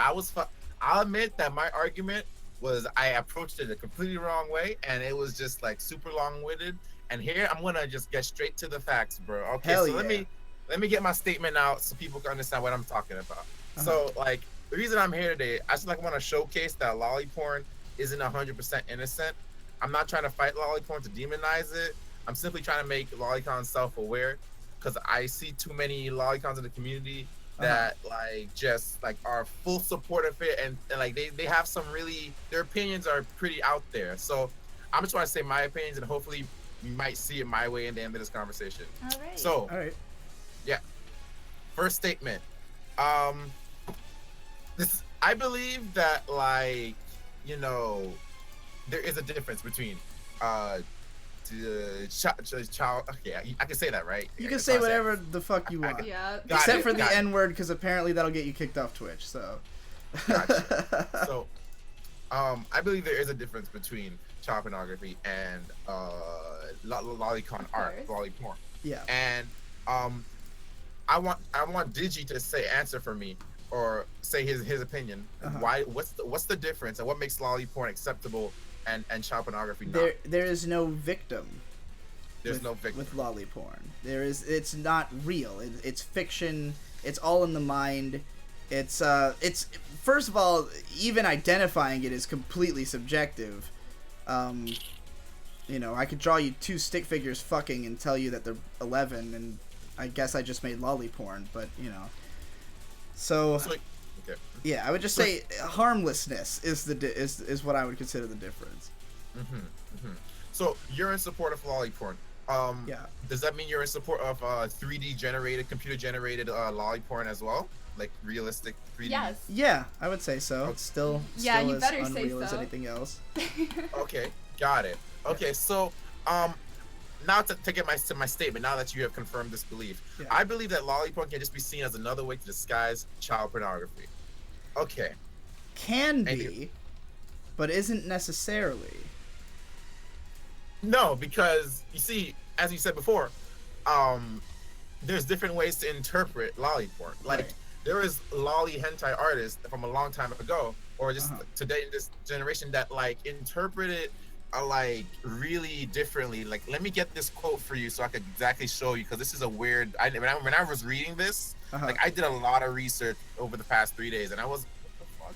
Are you gonna give me that? Wait, because there is a famous quote that used to get brought up a lot in lolly discussions, where this guy had said that he draws little girls getting raped to represent society raping him. That's it. Yeah, that's it. The way that he feels that he's been raped by society. Yeah, that's a famous quote. But I love that one. Yeah, when I was reading that, I was like, what the fuck am I reading? But I was like, hey, whatever. All right. So yeah, so people can interpret it differently. But I feel that the majority okay, at that point, if you're interpreting it this way, is it even porn for you, bro? It's this is some artistic shit. If you're talking about oh yeah. Well, yeah. I mean, at that point, that's the thing. What is porn? I mean, we can't even that is totally subjective. I think porn is artistic, in all forms. Yeah, it is a form of expression. I mean, to me, there's to me the word art in the first place is so fucking nebulous and useless, because like if it just means there's no definition that you can give art that I can't apply to basically anything, and unless you give it such a limiting definition that nobody would agree with it, you know? Can I ask your opinion on something? Sure. How do you feel about porn that explores age play, where you have girls pretending to be little girls, or like scenarios? DDLG? Yeah. I'm okay. I'm perfectly okay with that, but I don't like the DDLG community because of a lot of things. I could get into that if you want me to, but I feel that age play is just another fetish, and you know there's nothing wrong with that. But I feel that the community is very prone or susceptible to being preyed upon, and I've just seen some disgusting things in that community, and yeah, okay. I just don't like. I'm sympathetic to what your sort of plight is here. And I agree with if your statement is basically that lolicon is not all innocent, I do agree with that. Like, I don't blame the art, I blame the people. And I think that part of the reason that those kinds of people can, like, end up in, you know, in lolly circles and shit, is that even regular ass lolicons like you and I have to hide because we're not accepted. And I think that if we were able to have more open dialogues about the stuff we're into, and we didn't have to participate in shady fucking, like, you know, like cliques, not that I do, because I'm not really a part of any groups or anything like that, the way that that you've talked about. And I understand why you would have seen probably a lot scarier shit than I have, because you've been a part of certain groups. But, like, I would want us to weed out that stuff. Like, I want us to come out and be like, hey, we are lolicons and what we do is okay, but, like, we don't, what's the word I'm looking for? Endorse these people, you know? Like, absolutely. Like, yeah, they found their way into our communities, but, like, that's not because we want them here, you know? And I mean, online, there are communities for people who are into that stuff, even on the surface web, but, you know, there's places that are hidden that you can find actual CP. Yeah. I mean, yeah, there's tons. That's the thing, like, if our argument is like, let's patrol lolly porn better because it might, you know, there's like pedophiles who are into it or who are part of it. Like, there's also shitloads of actual child porn on the internet that needs to be policed. Like, that's what we need to be worried about, you know? I would say, like, I think the lolly art is more misunderstood than it is dangerous. Whereas, like, those people who are a part of that community who are dangerous, well, we need to worry about the things they're doing that are dangerous, not about the fact that they like lolly. That's the most innocent thing about those people, you know? But, like, if someone who's into lolly is also into real child porn, that's where the problem is. It's not with the lolly art, you know? Okay, so we admit that, you know, like, there is like, basically, you know how, like, I don't know if you know about, like, the whole, like, in the furry community, there was, like, a furry versus brony thing. Furries didn't want to be associated with bronies. Bronies didn't want to associate with... Believe me, I was in the brony community, so I've seen it all happen. I associate that divide with, like, the whole lolicon versus, like, lolicon and pedophile, because I feel that, like, you could be a lolicon and a pedophile, or you could just be a lolicon. But I feel that since that, you know, like, it is, like, irrefutable that, like, lolicon porn or lolicon art is actually depicting underage girls, like, you know, you can't really, like, say that, you know, oh yeah, these people in these dojins or whatever aren't little girls, when they're literally saying, I'm not talking about, like, you know, just like a picture, I'm talking about the dojin, a story where the person is saying that they're a minor. Yes. And that, so it's undeniable that these represent actual children. But they don't represent actual children. They represent the idea of children.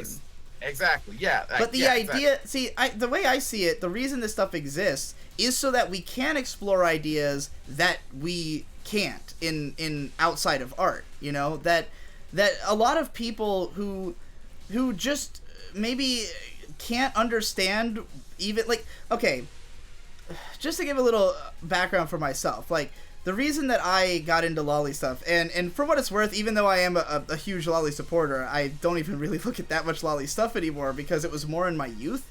And it was just that when I got into the anime community, it was at a time where I was very confused about my gender and my sexuality. I was afraid of masculinity in a way. I wouldn't look at any porn that had dick in it.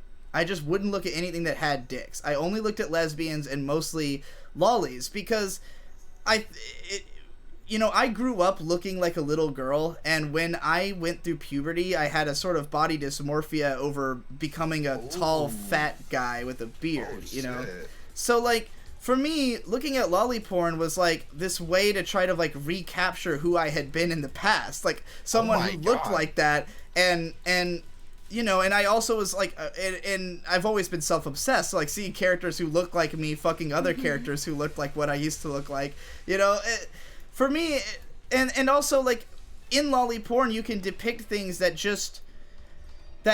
aren't realistic in the slightest. Like, yeah, the characters are quote-unquote little girls, but do they act like little girls? Sometimes, if that's what the artist is trying to depict.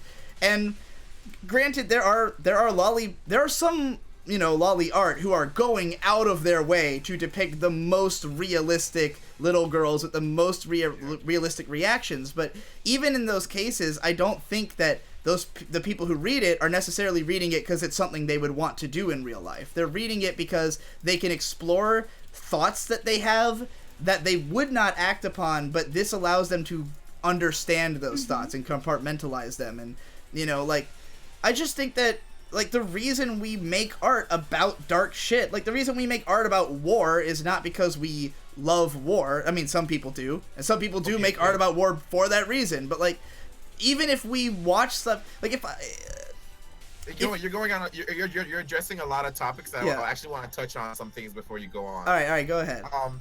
I find it amazing that you're like the first fucking person to, like, prove my. Okay, I was reading this book. Like, during my research, I was reading this book called, I think it was called, Confessions of a Frigid Man.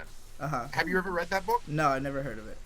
Basically, it's a philosopher's journey into the hidden layers of men's sexuality, and one chapter is dedicated to this talk of lolicon. He admits that he is the lolicon, and he talks about, like, basically his mind, and he explains that.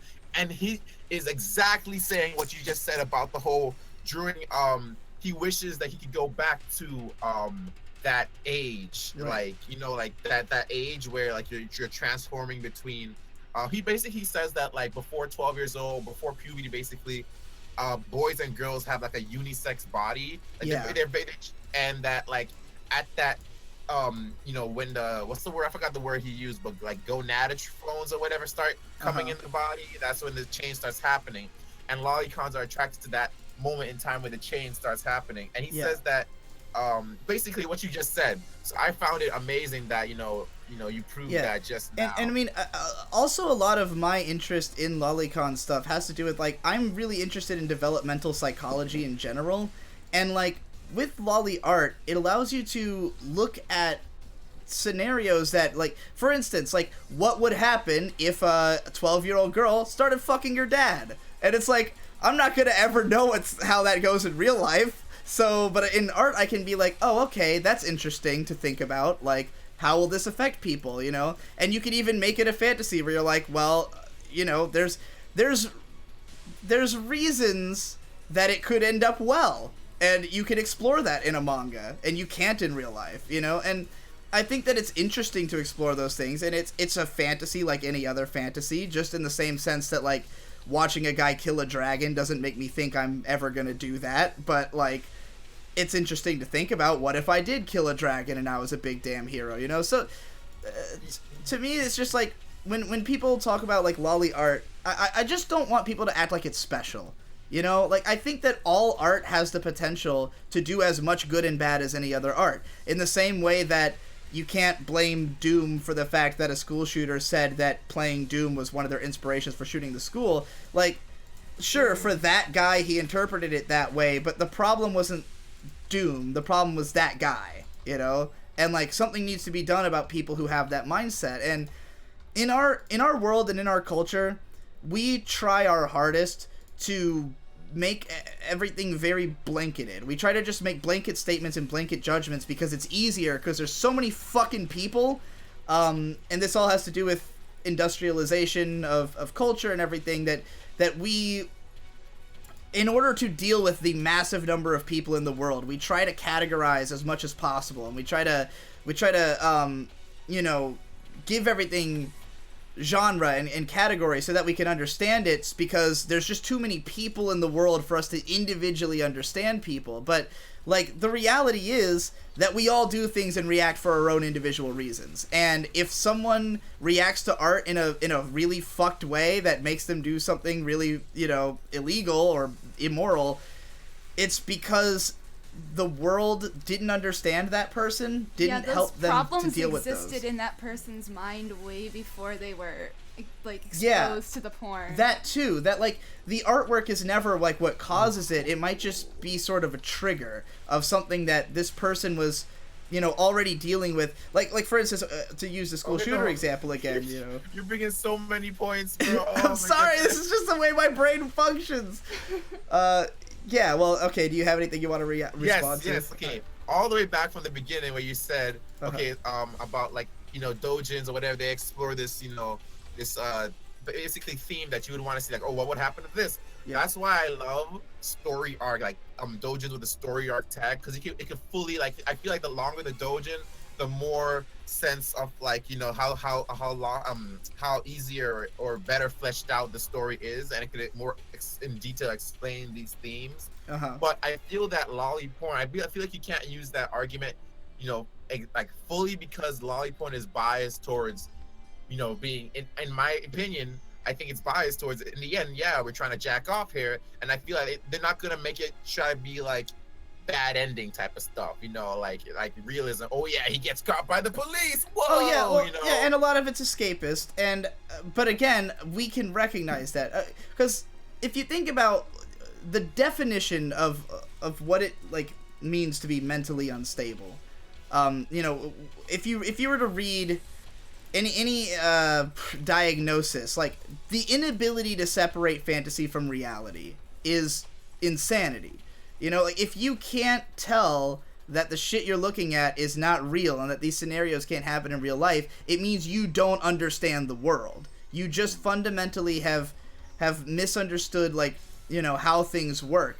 And so I think that if you're someone who reads lolly porn and this, like, somehow justifies for you or inspires you to commit these acts, there's something wrong with you. You know, like, it's not the lolly porn. You're broken, you know?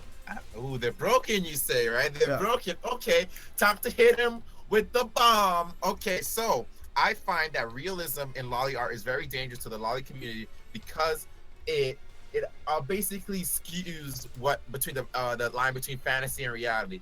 I feel that that's not helpful towards the lolicon community, which has a checkered history, and we can go into the history later. But basically, I'm just going to sum it up right now, that pedophilia has deep roots into the lolicon community, and I would say that the lolly community as a whole was founded or grew or was made because of Japan's censorship laws. Yeah.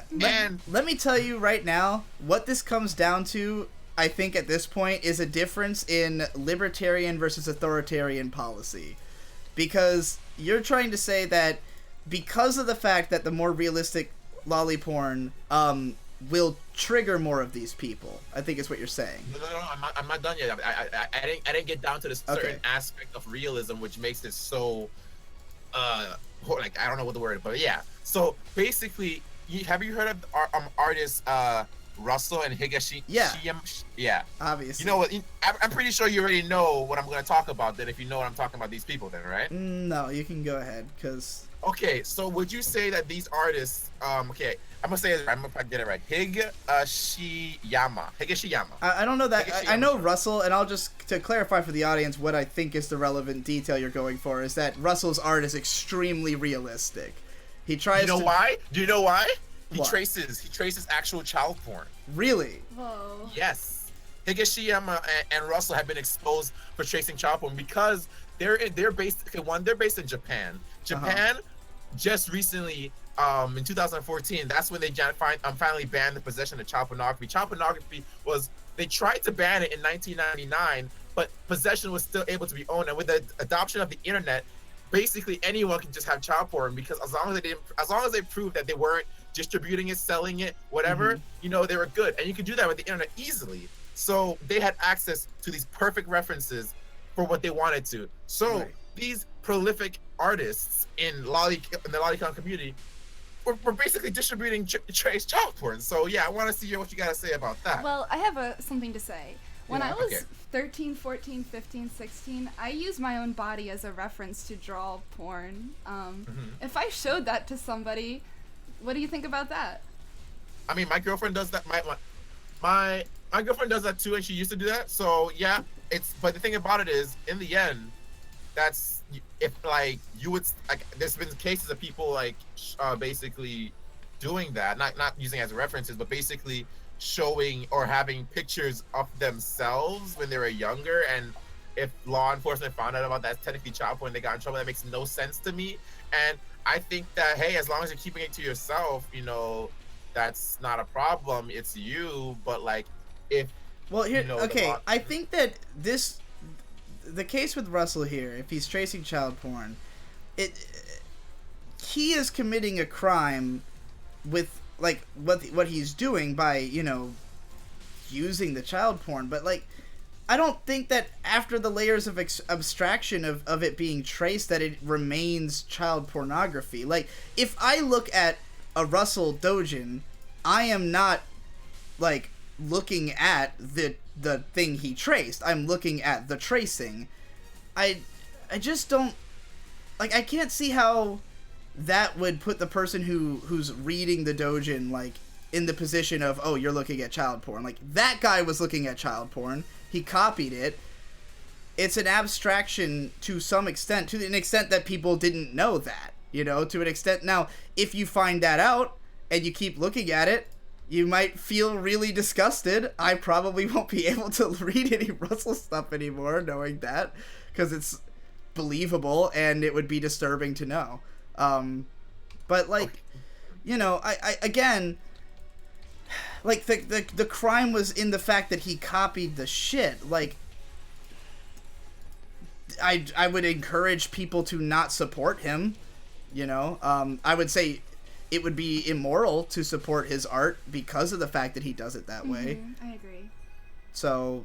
Okay, but you see, before this, everyone's all like, okay, basically before the realization that, hey, this is actually trace child porn and that it has a victim in it. It was like, this guy is the god of this art. Not god, but he's like really fucking good. So if you're gonna say this art is really fucking good, and then realize, oh wait, that's because it has illegal backgrounds. It's like, aren't you trying to like basically say that the closer you can get to this IRL thing, the better it is? Okay, I don't think that Russell being considered the god of lolly porn is because everyone prefers that style. I think it's because his art just looked really good. Now, if that's because it was traced, that's the same thing as like finding out that the Mona Lisa was traced. Like, it just means that the art is no longer impressive.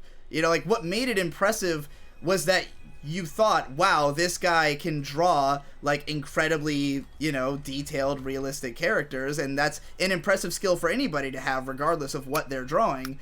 So to find out that it's not real, he just isn't the god anymore. Like, I don't think people necessarily worshipped him because they wanted their lollies to be as realistic as possible, so much as that his artwork looks impressive. And it's not even just the realism, his color work is really incredible too. So like, there's more factors to it than merely, the passability as real little girls or whatever.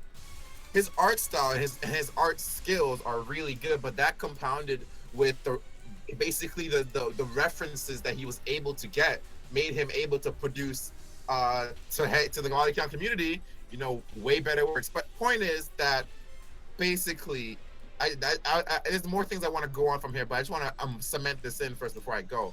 You're basically admitting that, hey, Russell traced child porn. Russell made lolicon. Can I say lolicon in reference to the porn? Can I just? I normally do that, like lolicon. Okay. Russell made lolicon, and so we're admitting that the lolicon media or lolicon art you can find like different types of lolicon art that has victims in it from it. That's still it. Yeah, I would say Sure, that's but true. the same is true for real porn. I would say that Exactly. Yeah. Exactly. I know. Yeah, I would say that in this case, it turns out there is a victim. However, I don't think that the victim is victimized by the people who have read Russell's doujins. I think they have been victimized by him and by whoever created the child pornography that he was drawing based off of. But I think that if you are so divorced at this point, like you know, so I guess you could say that if you bought a Russell doujin, you put money in the hands of a guy who is using child porn. That's unfortunate. Nobody knew that, and you know, people get duped by fucking bad guys all the time, and that's sad. And you know, I'm glad I never purchased anything the guy made. But fuck you, Russell. Yeah. Okay. What a fucking disappointing news that is. Yeah, really. If you want sources, I could give you. If you want, I can PM and do the shit. Yeah, go ahead. I'm curious to read about that. Yeah, it's an interesting story. But basically, I just want to tell you before you go on, before you. Hen Reader was always better, anyways. We might find. I don't know. I'll be interested if you find something about Hen Reader, but no, his stuff's not realistic at all, so you probably won't find shit about him. Yeah, but before you go into it and look into it, there is they basically they can't really prove it to you because it's child porn, so like they just basically like you know like, I don't need it to be proven. I believe it. You know, I don't need the evidence. Especially has he been convicted or anything? Like, has he gotten in trouble for this?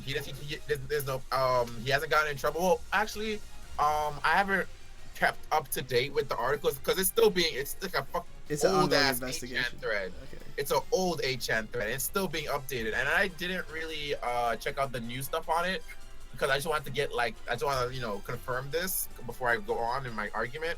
But I doubt he would do it because let's talk about that. No, let's just address it. I'm just gonna lightly talk about it. I don't want that to be my main argument right now. But even if he did get busted, bro, he would just go to jail for a maximum of 1 year in Japan. Japan is super lenient towards possession of child pornography, bro. That's fucking. So this. I mean, I can't say I agree with their leniency. I mean, it is what their legal system is. We don't have to agree with it as we wouldn't even have to agree with it if we were Japanese, but you know, it would be worth campaigning against, I suppose, if you disagreed strongly. Yeah, like I said, I don't, obviously I think it's not okay to support the guy's work if that's how he's creating it, but I also don't put like blame on the shoulders of people who unknowingly were reading the work. Like I said, you know, had I ever known that he was copying child porn, I never would have looked at his stuff, you know. You know what I relate this to, like on a different level? Basically, okay, before I even get into that, I want to address the topic that May said last stream that really pissed me off, where she said she assumed the porn I look at, like, I was like, Sorry, what? I was like, I'm a fucking hardcore. I was triggered, dude. Sometimes that stuff really, like, if I don't prepare myself to talk about that because I am the victim of rape and pedophilia and some fucked up thing has happened to me when I was little, if I'm not prepared, I will, you know, be emotional, and I apologize. Hashtag triggered. Yeah, I was triggered. I'm sorry. Because I was like, wait, all the porn I look at is lolly porn. But, to get to that topic, I relate this to basically how, if you're a common amongst the 4chan communities, you will know basically how much underage porn gets up into like the teen porn area, and like people don't know. Basically, in this Russell instance, that so basically you could be watching like child porn and you just don't know. Because, I mean, this is a huge problem on the internet at large. It's just that there's fuckloads of underage girls on like show, not even just ones who are being exploited by ones who are exploiting themselves. You know, like there's just tons and tons of people like, and like granted, I all of this is why I think that the conversation needs to be more open about this stuff, because like. I think the reason these things are allowed to happen is that people want to pretend this shit doesn't exist. You know, like, because people don't want to address lolicon, they want to sweep it under the rug and be like, oh, well, those people are just disgusting.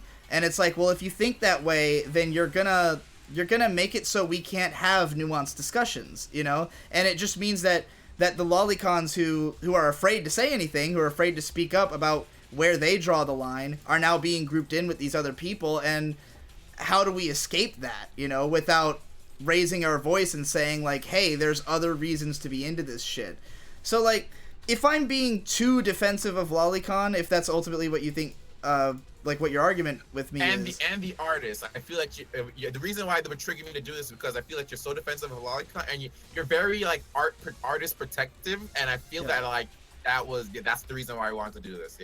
Yeah, I do think that if the artists are committing a crime, like in that case, then yeah, they deserve to be held accountable for it. And I tend to lean on the side of artists and freaks in general, just because I feel like we need to elevate those people in general before we can really identify the actual problems. Do you know what I mean? Like, what do you mean elevate those people? What do you mean by that? Okay, so let's say that there's let's say we've got 5 lolicons, right?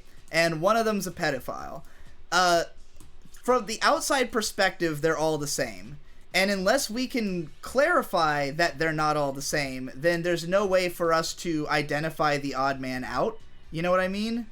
Oh, you're saying basically that pedophiles can hide in the lolicon community, and you can't really identify pedophiles because they're hiding as lolicons? Like, I didn't really... Yeah. Is that what you're saying? I'm saying that pedophiles are part of why they're able to hide among the lolicon community is that the lolicon community is so hidden in itself. You're proving a next point of mine. All right, what's your next point? My next point is that... Okay, so we're going to talk about some history of Japan. I'm going to sum up the thing. I'm not going to be long-winded about this, but basically, pedophiles have we're like the pedophile community. Japan was like a hub of the pedophile community, bro. Right. And like the pedophilia community had a chance to grow and develop in Japan more than other places because it was allowed for so long. And compared to America, we were like, nah, fuck that shit. You're going to go to jail for 10 years if you do this or that. Everyone's like, like underground with this shit. But Japan had ways to develop it. So we had, I feel that like now in Japan, there's so many ways that Japan could cater to the pedophile community, and that has been created because of this, I don't know, like negligence to the law, like don't like really care. But one is lolly porn. 2 is what you call that shit? Junior idols. Under 15 junior idol, that's a big thing in Japan. I mean, we could talk about that later. That shit skews me out too. Yeah, it's pretty fucked. Idol stuff in general makes me feel really weird. Like, Japanese idol shit is super fucking bizarre to me, but I don't have any real empirical reasons for that. It just feels weird. Probably because most of what I know about idols comes from Perfect Blue, and it is permanently... That is all I will ever think about idol culture, is Perfect Blue. What's Perfect Blue? The movie, Perfect Blue, by Satoshi Kon. I'll look that up then. How the fuck? It's like one of the most famous anime films of all time. Sorry, I should tell you that before we go into further. The reason I'm not an anime buff like you guys. I watch you because you're controversial, and I like understanding the mindset of controversial people. Like, I would love to have an interview with Keemstar or something. Like I argue viewpoints and stuff like that, and morality. I like to understand why people think the way they do, and if there's any way I can get them to think the way I do. Like, I'm not gonna argue anime because I don't really know a lot about anime. I watch anime, but I'm a manga person, to be honest. But yeah. So yeah, that's why I don't know Perfect Blue. But continue on my thing about this Japan thing and JK dating. That was the final thing I was gonna talk about. Like, JK dating, you might think that you mean JK is Joshi Kosei, right? High school. Yeah. High school. And JK, the problem with JK dating is that it's become normalized. I've seen so many interviews where people talk about this and like, it's kind of fucked up when they go and ask them for sex. But hey, you're just like talking to a girl, you just want to like relax and like basically in an interview, wives of grown men were okay with their husband talking to this high schooler as long as hey, it's not sex, right? They just want to talk, they just want to relax at the end of the day, Those wives are fooling themselves. Yeah. That's all I have to say about that. So all of that together just shows how, like, you know, basically you can clearly see how the pedophile community has their roots in this thing. Right. And I feel that with the like after 1999, where Japan was like, I mean, okay, I can't really say after that because Lolicon was actually made in the late 1970s, but I feel that that was just another way to show like stuff that they love, because, and the way to prove that, like, you know, this is like from its inception that there was like pedophilia roots, is because in the beginning, when you go to shops to get like lolly mags or whatever, they would have actual child porn in the fucking mags. And if you want sources for this, I can give you sources. So, I mean, I'm not saying there's no connection between these things, but like time has changed, you know, like, and even back then there were a lot of people who were doing lolly art that were not like, you know, were not doing it for those kinds of reasons. True. Like, because I've looked into a lot of, like, you know, the really old, like, lolicon manga and anime, and a lot of them were just, like, really, like, postmodern artists who were trying to make a statement or something, you know? Guys like Hideo Azuma, who, granted, like, is a deeply, like, mentally disturbed person, but not because he's a pedophile, but he was one of the forefathers of lolly art, more as like a punk movement kind of thing, more as like a fuck the man, I do whatever I want and draw what I want, and most of his stuff was very like cheeky and sardonic, and like, you know, you didn't get the sense that, well, you're talking about the father of Lolicon, right? I probably okay, yeah, all right. I don't know if that's his, I don't know if he's the right guy, but he's one of them. But like, you know, there's people, I think there's always been people who have been interested for other reasons.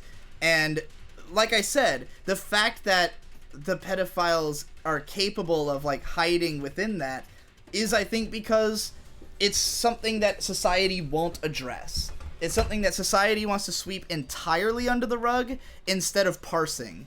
And Lolicon or pedophilia, or like in terms of sweeping under the rug. Just lolicon. They want to sweep.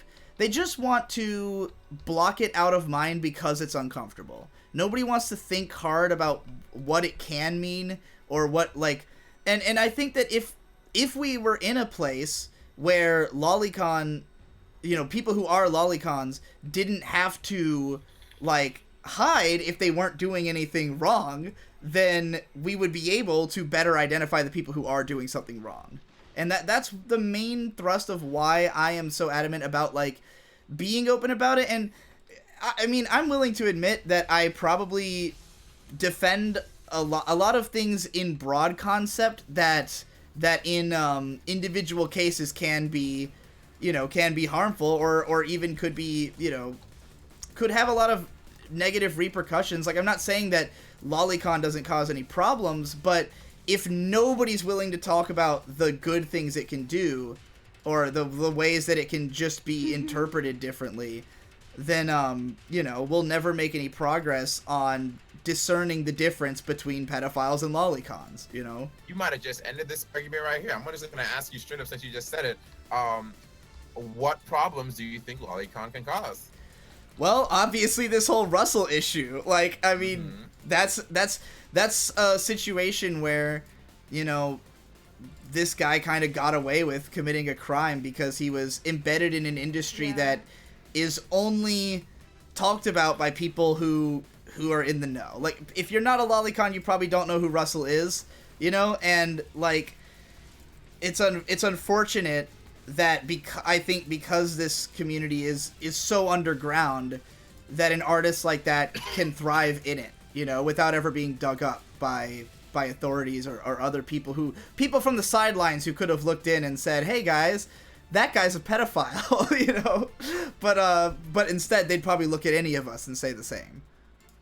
But I feel that, like, you're kind of taking it as, like, I feel like, okay, I didn't research this enough or like have my thoughts formulated enough, but like I feel like you're trying to like use the, you know, like the N-word, how black people try to take the N-word. I feel that you're trying to basically be like, yeah, us anime fans, we're trying to take lolicon. I am trying to take back lolicon. I mean, I'm trying to take back everything. That's how I feel about most things. Yeah, I feel that you're trying to take it back and be like, hey, it's not this, but I feel that from the beginning that it was like pedophiles like, nah, man, this is our shit first, and we fucking grew this shit like for us, bro. Hey, every son has to grow up to kill his father, you know? We gotta end the old ideals. We gotta bring in the new regime. The lolicons will reign and the pedophiles will fall out, you know? So let's talk about, pedophilia, because I think the next thing we're gonna get is pedophilia, because I feel like you were saying something, but you never really cemented your ideas on it. Okay, one, what is your opinion of pedophilia? Do you think it's like a mental illness? Do you think it's just the way someone's attraction is, just normal attraction, like being I don't know. gay, I guess? I'm not researched enough in it to say that for sure. I think it depends on the case. It's different for each person.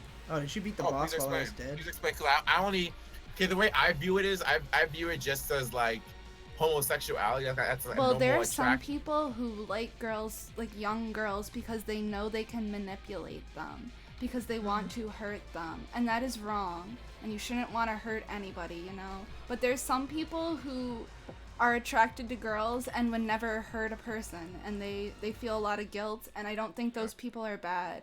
Yeah, I mean, to me, like, people should be judged on their actions, not their thoughts in general, you know? Like, if you're someone who's attracted to young girls and you never do anything to any of them or act on those urges, then, like, you're not a criminal. I don't know if it's a mental disorder or not, but you probably should have some counseling to deal with it. Okay, and you know, okay, that's May's thoughts. So I can't. Okay, let's do that. Let's bring May in here. So, why do you think it's a mental illness?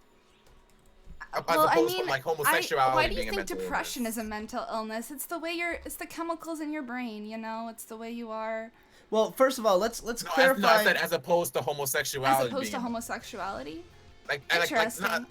Maybe not as opposed. Maybe I'm using the wrong word, but I'm basically saying, hey, why don't we view homosexuality as a mental illness? I mean, it was in the DSMI for exactly years. we did before exactly. Yeah. Well, okay. I think the reason. All right, well, in that case, using that logic, I will say pedophilia, as in being attracted to children, is not necessarily a mental illness because it doesn't necessarily cause harm to society. It's acting on it that causes harm, and at that point, it's a crime. I do think that it would probably be... I feel like the world would be a better place if people who have those urges were able to seek like counsel with, like, you know, like not to be treated as though it's an illness that needs to be cured, but they should have someone they can fucking talk to sort out their feelings. Amen. You know? Amen. Yeah. Yes, that's completely what I agree with, and I feel that like I treat it the same way as homosexuality, and I feel that the only problem. Okay. Let me just say, do you have a problem with pedophilia? Not the acting on it. You say basically. I feel like you just said it, but. You don't have a problem with pedophilia, but you have the problem with acting on it, right? Yeah, I mean, I don't have a problem with anything anyone thinks. You know, like, I think about murdering people every fucking day, like Kanye West, or as not, I'm not murdering Kanye West, but in the same way that Kanye thinks about killing you today, premeditated murder. I think about killing people all the time, but I don't act on it. So and we all consider criminal acts. You know, like, we all consider stealing, we all consider doing, like, running red lights and stuff, but, like, when you do it, that's when you're a criminal, you know? Okay, and two things that from going on what you guys said previously. One, to May, I feel that the whole thing about, these people taking advantage and, like, controlling little kids, is, I think that makes the person more... like have a rapist mindset than a pedophile mindset, because a lot of rapists share that. They like taking control of the weak and corrupting, and I see that amongst a lot of community. I can clearly see that when people, you can see when they're talking their interests and, like, their fantasies and delusions, they like that. They like the corruption of the innocent. Yeah. So yeah, I think that plays into it. And to what Digi said, I just find it so funny that you're saying this now, because one thing that triggered me again the first episode, but it wasn't it was the first episode, where you said, where is it? You believe that you could just temper your mind to not think about kids. I was like, what? That sounds like gay conversion. Yeah, exactly. And that's in my notes. I was like, I relate that to people just used to saying people like pray the gay away. That's I was like, wait a second. All right, what I meant by that was not for like legitimate pedophiles to do that, but for people who are afraid they might be pedophiles. Because like I hear from a lot of lolicon this concern that they're like, because of the fact that, you know, most of society insists that if you like lolicon, you must be a pedophile. A lot of them have like a lot of self-doubt or are uncomfortable around like real children because they feel like, oh god, I look at lolly porn, I can't be around like real little girls and stuff because what if it activates something? And I'm like, if you need to just know who you are and know that you're not like that, you know? No, like, well, you gotta know who you are and know if you are that. Yeah. I'm gonna basically like shoot myself in the head and say that yeah, I've experienced the same fucking thing, and when I was younger, I definitely was like afraid of how into lolicon I was because other people were afraid of it, because there was kind of like that was kind of the tenor of the lolly community back in the day, was like people going, uh-oh, are we pedophiles because we like this stuff? And then eventually I came to the conclusion, no, because I'm not attracted to real little girls, you know? So exactly, you know. there's one side that is okay. There's one side that is like attracted, like that realizes that can fully analyze themselves and say, yeah, I'm attracted to the IRL thing. And some that say, I'm not. And you see, I feel that like it's just like, and when we talked about the guy brought up in the first episode about trap porn, and basically, yeah, if you watch trap porn, you could maybe that might be a more comfortable filter, as he said, to realize who you are and maybe come out as either being bisexual or gay. And I feel the same way with lolly porn, as you can just use this to understand yourself. You can like, it doesn't have to mean that you are a pedophile. You can just use that to like, you know, approach this topic, this controversial topic in a more softer light, so you don't like, you know, exactly. Yeah, so, I agree with that. All right. Progress. Okay, so yeah, I feel that people, the reason why they're like I feel like why a lot of I see a lot of denial in the lolicon community, and I feel like that's the only like this denial, like, oh yeah, the hard no, I'm never that, nah, fuck that, you know, is because I'm referring to like liking children, is because of like how pedophilia is so demonized, and that there's no open discussion about it. You can't openly talk about it like this guy did in this book I was reading, you know? You're gonna be labeled as a demon for doing that. So everyone wants to stay away from this, but like lolicon is getting more and more like, basically in terms of tier of degeneracy and like not being allowed, lolicon is like, I guess, lower or higher, I guess it's in terms of like being accepted. Like lolicon is more accepted, or I think it's gotten more normalized by the existence of 4chan and the growing popularity of anime. Just kind of, it's kind of like, if you're someone who watches enough anime, eventually you've seen enough half-naked little girls that you can probably realize that it doesn't make you a pedophile to look at it, you know? Like, if you watch Eromanga Sensei, you're basically watching lolly porn that hundreds of thousands of people watched and enjoyed, you know? So you're going too fast here, bro. You're going into my next topic. I'm trying to stay on this topic, all right? Okay, we're gonna stop. We're gonna address that later. Oh shit. Oh my god. Okay, so before we go on, because this guy's I feel like he's just making my arguments for me.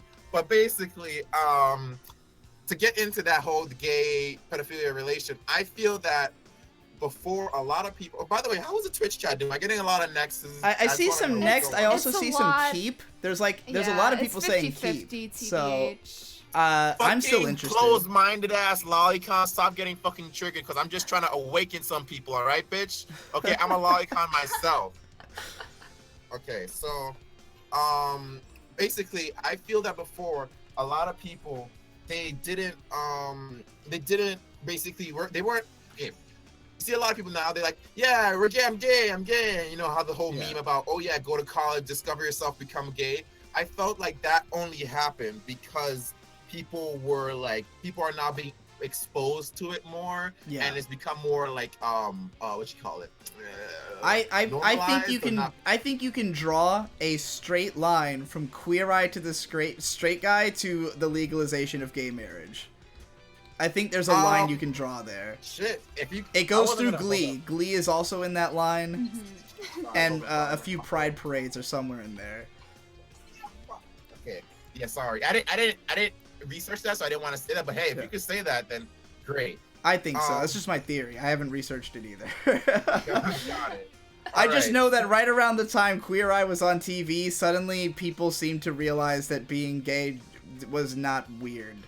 Being gay is okay. So so you see, now that people have been exposed to it more, and now it's more comfortable for them to say it now, I feel that one, being exposed to it helps them like finally be like, basically, you know, a lot of people, they don't really know if they're a lolicon if they haven't been exposed to, like, you know, basically like some sort of stimulus. And like, I guess, you know, for homosexuality it's a little bit different. Like this you could argue that, like, you know, once you reach like puberty or whatever, you can see like, or you can say that you're gay from birth because you always had that attraction and you just know. But some people don't know. Some people just don't know, and they need to like, they need that stimulus to like finally realize it. And I feel that lolicon is the same way, but I feel that basically in TLDR, I feel that, you know, it's okay to basically admit that lolicon is technically awakening or creating pedophiles.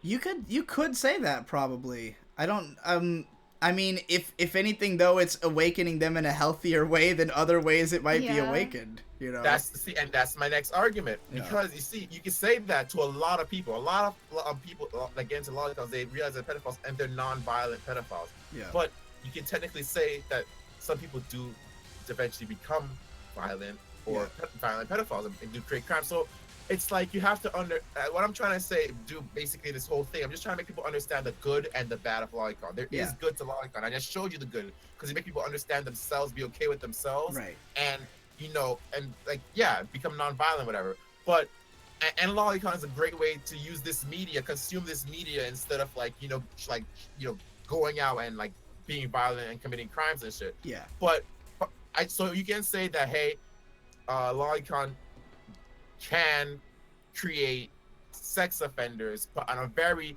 like, the ratio is very, you can't just use that argument and just be like and be like ban lolicon, because and I would say that I think this really applies to pretty much all art. I think that art exists to, as I said to Mr. Cynical earlier, like hold up a mirror to ourselves, to make us examine ourselves and the world around us, and not always in ways that are easy even for us to understand and parse. And granted, I do think that media literacy would also help a lot of people to understand lolicon stuff better. Like, maybe more lolicons need to think more about what it means, you know, to them.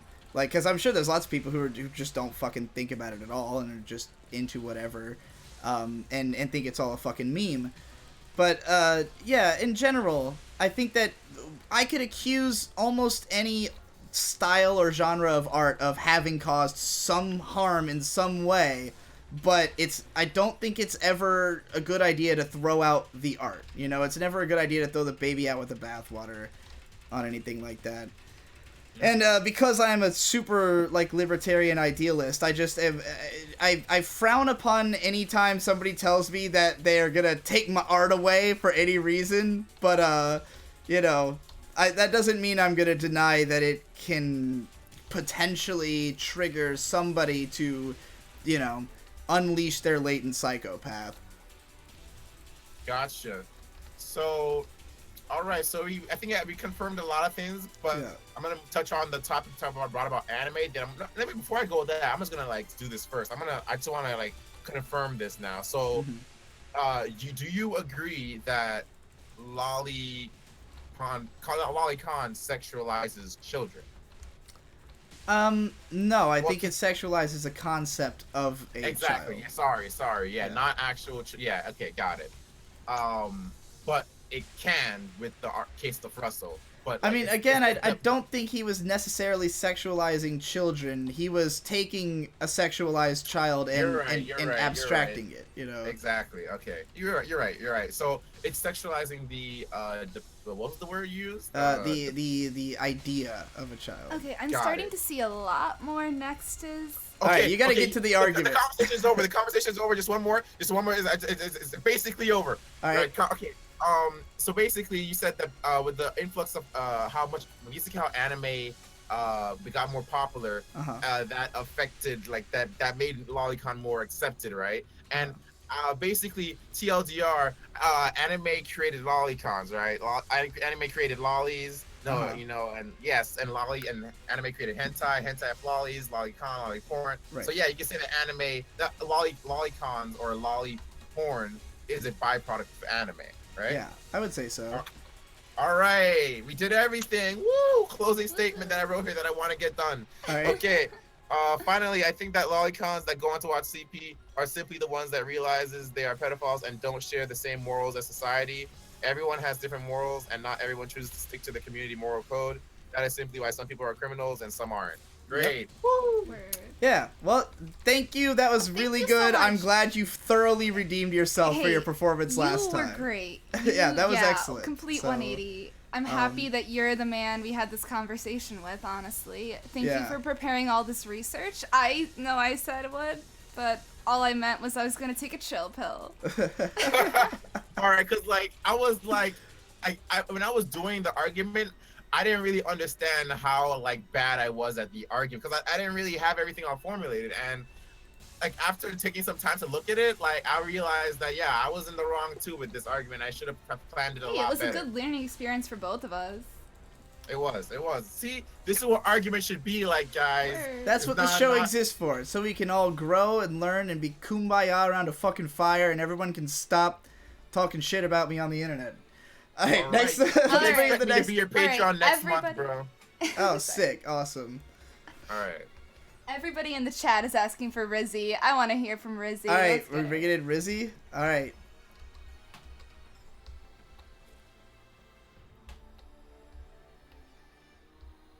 Do we got her?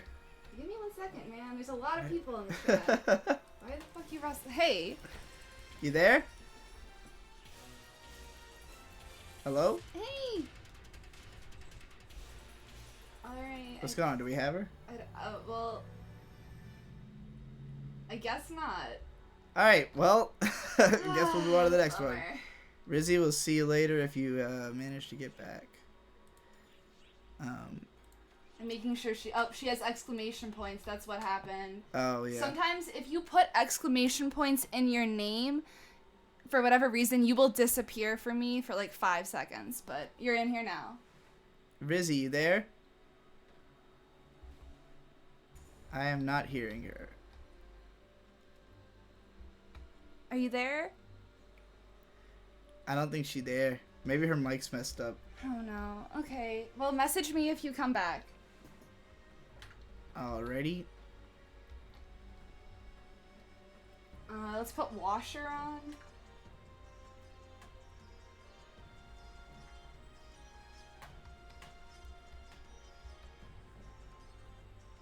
Do we got him? Yeah, he's Hey, Digi. What's up, Washer? What you want to argue about? All right, I want to argue about rock and hip hop and who's the greatest of all time. All right. Digi, who do you think is the greatest rapper of all time? Oh God, you fucking. Name a few artists. Name a few artists then. I don't feel I'm educated enough in hip hop to make any kind of confident statement about that. I mean, I have no fucking idea. Who do you want to argue for? Well, I mean, I just want to know what you want to say first. So name like a few of your favorite hip hop artists. Like Danny Brown, is that one of your faves? I mean, Kendrick Lamar, I think, is a very strong case for being the best modern rapper. So we can go with him. I'm also a big fan of Denzel Curry. I wouldn't call him the greatest rapper because he's 23 and has probably 5 more great albums in him at least. But who do you think critics would say the greatest rappers of all time would be? Well, it depends on the critic, but Tupac obviously gets mentioned every fucking time this comes up. Scarface is the favorite of Rude Jude. I mean, there's a lot because Hip Hop DX literally has a show where they just break down who like potential greatest of all time rappers. I'll get to my point though. So, do you think Scarface or Tupac sold the most records of all time? Probably not. I think Eminem probably sold the most, right? All right, let's move on to rock. Who are your favorite rock artists of all time? My favorite rock artists. Do you want my favorite or who I think is the greatest? Both. Okay. Oh boy. You know what? My favorite rock artist of all time. Oh yeah, my favorite. No, you know what? My favorite hip hop artist is Death Grips. First of all, let me go back to that. And also my favorite rock artist is also Death Grips. There you go. All right. So who do you think the critics would say, like the average critic would say, the greatest rock band of all time would be? The Beatles. All right. So, do you think the Beatles were? Do you really think the Beatles were the greatest rock band of all time? I don't think so. I mean, do you think critics are like ignorant of the industry? I think that this is happening. I think that what the problem is with I think the reason the Beatles gets considered the greatest of all time has a lot to do with just I think that they embodied the moment that like that people started talking about that. You know what I mean? That like they were kind of the first greatest band of all time, and as a result they have remained the greatest band of all time in a lot of people's minds. I think it's because they sold a lot of records, honestly. I think that's the only reason. Well, that's also very true. But I think that a lot of those records over time have been sold as a result of this reputation too, you know. Let me summarize my point. The fact that so many books still name the Beatles as the greatest or more significant or most influential rock band ever only tells you how far rock music still is from becoming a serious art. Jazz critics have long recognized that the greatest... Isn't it? Is this not a copy pasta? You've gotten quiet. Did he run when I told him it was a copy pasta? Let's see if he's still here. I can't. I think he left. Alright, well, I guess we'll bring in the next guy then. I guess I could have potentially argued against the copy pasta, but I've heard... I go on Mew. I know the memes. Oh boy. Hey. Who do we have? Rizzy.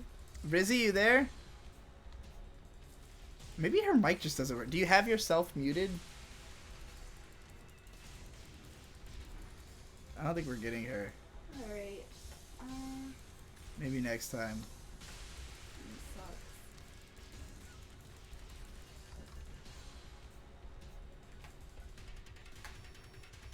I am dead. Where are you at anyway? Are you just like... I saw you die. Meme Manifest. Have you had him? No, I've never heard of Meme Manifest. Alright. YOLO. Hello? Did you add him? Yeah. Meme Manifest, you there? Hey. Hey, what's going on? What you want to argue about? Okay, first of all, I want to say something about something that somebody said earlier. They mentioned, Mr. Potato Head for Neverworld. Uh-huh. I was trashing on his intro. Mr. Potato I was trashing on his intro in the, in your Discord the other day, and I just found out that that was him doing the music in it. It's awful. Oh, that's great. Anyways, my point, Hiromasa Yonebayashi, the Ghibli director. Yes. He is awful, and all of his movies are bad. So he's the one who directed. Hold on, I'll be right back. Actually. Oh. Okay. Well, I'll just explain to the audience while you come back.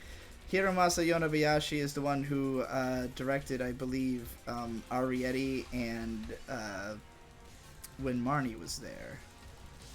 So, and also he directed Mary and the Witch's Flower, which I am not the biggest fan of, but we have a whole podcast about that one. It's pretty great. Check it out. Corrupting Your Kids. Is that guy back yet? Give him 5 more seconds. 5. Meme Manifest, you've got like 4, 3, too. Bye-bye. Alright, yeah, you took way the fuck too long. We got a show to do here. Get your shit organized, people. Eclipse. He probably just had something come up. I'm gonna feel like a real dick if like someone in his family exploded. That's why he had to go. You can message me if he had something, whatever. Who we have now? Okay, this guy's not here either. We're only gonna do one more because it's already past 9. Never mind. Okay, he's in here now. Who do we have? Eclipse. Eclipse, what's going on? What you want to argue about? Hey, so I want to argue 2 things in particular, and both of them come from your Plebe in the Weeb for ReZero. Okay. I want to argue for the I Love Emilia scene. Okay. I want to argue that it basically will lead to a much better story in the future, and it did lead to a much better story in the show itself. The main thing I want to argue about that is because it could have been like so easy for like whoever wrote the show or whoever wrote the light novels to just have this what's it called, this 3-way romance or this love triangle between Subaru, Rem, and Emilia, where it would have been so easy, and it would have even like, made more fans happy because Rem wouldn't have been rejected so early. Right. But I think it was a really ballsy move by the author to outright reject Rem and outright like forbid that love triangle from happening by making Subaru's love interest like clear from the start. Right. But yeah, and I also want to argue for Subaru's character, but I want to see if you have any response to. In response to that, that's an interesting point. I mean, I don't think it improves the scene itself to suggest that, but I guess if you're coming at it from the angle of like, wow, they actually dumped one of the girls, I can see why that would be interesting to some people. Okay, my main argument, it's like something else. In the Plebe and the Weeb and in your podcast with Mother's Basement, one of your main issues with the show seems to be Subaru. I mean, that's where most of your complaints are. And in my personal opinion, I think he's like one of the most unique and one of the main reasons I love ReZero so much. Because, first of all, the concept of like someone dying over and over again and then seeing the like the after effects of that, and then being explored so much, and how he like loses his mind midway through the series. Yeah. I think that's like really incredibly fascinating. I know many people tend to like Subaru because it's like, oh, it's his image of an otaku and so deep and whatever. But I'm talking about him as a character himself, like as Subaru, not as a metaphor for otaku. Right. I love how he like starts out in the show, like the first 12 episodes or 11 episodes, where he's like this like super heroic character. He has like a really nice sense of humor, and like he's super likable. And then midway through the series, he has this character arc where he like kind of goes crazy, and like the effects of like respawning over and over again like kind of mess with his mental head. And then in the last 5 episodes, he kind of like redeems himself. And my favorite moment of the whole series, in the end, with Emilia, when he confesses to Emilia, and Emilia says like, I'm not ready yet. Yeah. And he's like, it's fine, I'll wait for you to love me. I really think that Subaru is like incredibly unique. I think he's like one of my personal favorite anime characters ever. So I'd like to hear like some of your arguments why you think he's a bad character, or why you didn't really enjoy his character so much. I think that the reasons that you're stating are interesting things about him, but that I just don't like the way he's written. Like, I think that those themes are cool, but like, for instance, the way he loses his mind, it just, and as I understand it, this might be portrayed differently in the light novels, but just going on the anime, it just felt like he gave up so fast. Like, his mind just unraveled at the drop of a hat. And then the second he has this conversation with Rem, like, because first of all, he gives up after 4 rounds. Like, we see him go through 4 times, and after he's exhausted just a small stable of options, which I could have thought of 1,000 other ideas of what he could have done, just based on what was being presented. It just felt like he gave up so quick, and then the second he got confidence again after, like, that speech, he immediately figures out the solution. And it was like, well, maybe you should have just thought about it for, like, half a fucking second, And granted, I understand the situation he's in is extremely stressful, and I've never experienced dying again and again, so, how can I say? But at the same time, that's a disconnect I now have with the character. Like, I don't understand what it's like to die over and over again, so maybe give me something I can connect with better to be his characterization. That point, but I'd argue I think you're forgetting something near the beginning of the series. It's not that he gave up so fast. In episode 7 or 8, where Ram dies, and then and everyone's blaming him, and he's like, "Can you do something?" And he's like, "No," and he runs away, and then the episode right after it, he's crying in Emilia's lap. He's like, "Fucking hell! This is all I can't handle all of this." I think even at that point he was struggling a bit, and then in the middle of the series where before that, I mean, in episode 12 where he kind of goes a little crazy, where he's like Emilia, you literally owe me for saving you, and then she just tells him. She outright rejects him and walks away. And then right after that, in episode 15, he gets super tortured by Battlepiece. I think all these together are enough reason for someone to go insane. I mean, if you're just looking at it from the middle of the series, then yeah, maybe it happened too fast. But if you're looking at it through the whole series, in episode 7 and 8, and all the things leading up to it, I do think it happened naturally.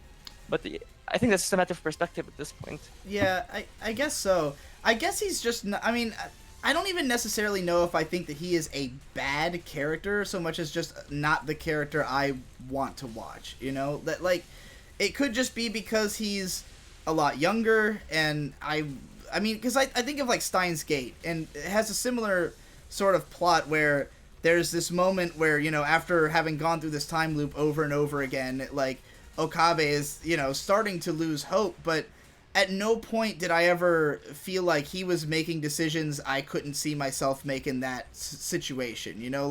I always felt like he was exhausting every single possibility, and that's why he's at the end of his rope.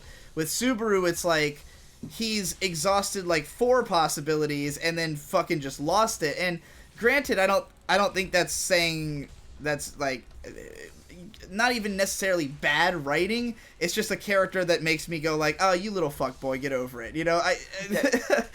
But okay, yeah, you do have a point, but I actually knew you were gonna bring up Steins Gate, and I do think there's there is a similarity between both of them. Yeah. In fact, the events that happen are very similar. But I think why I think that ReZero did better is because in Steins Gate, somewhere near the middle, he keeps switching word lines. The focus stops being that he's suffering, and he kind of develops this really weird love harem. The girl. It does get weird in the middle a little bit. Yeah. I think that takes away the focus from it, and that's why I felt it's a lot less impactful. Whereas in ReZero, it's literally all of the focus is on him suffering and going insane, and then regaining his and that's composure. I think that's fair to say. If that's the part of ReZero that resonates with you super hard, and that's why you like it more than Steins Gate, I think that's fair. What I like about Steins Gate mostly has to do with the first 9 episodes, and just Alright, I'm starting to see the next.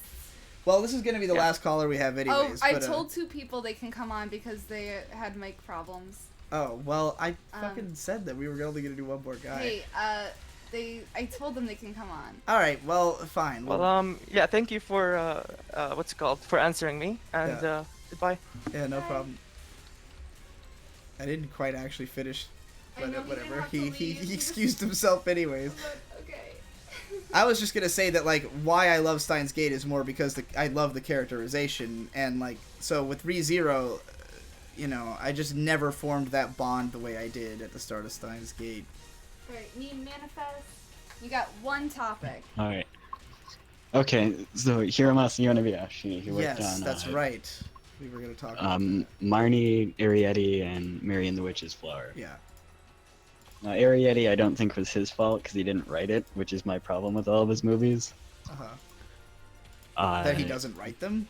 That's your problem? No, that he's a bad writer.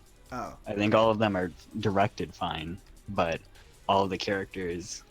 I mean, completely do you think unlikable. Arietti was good or bad, though?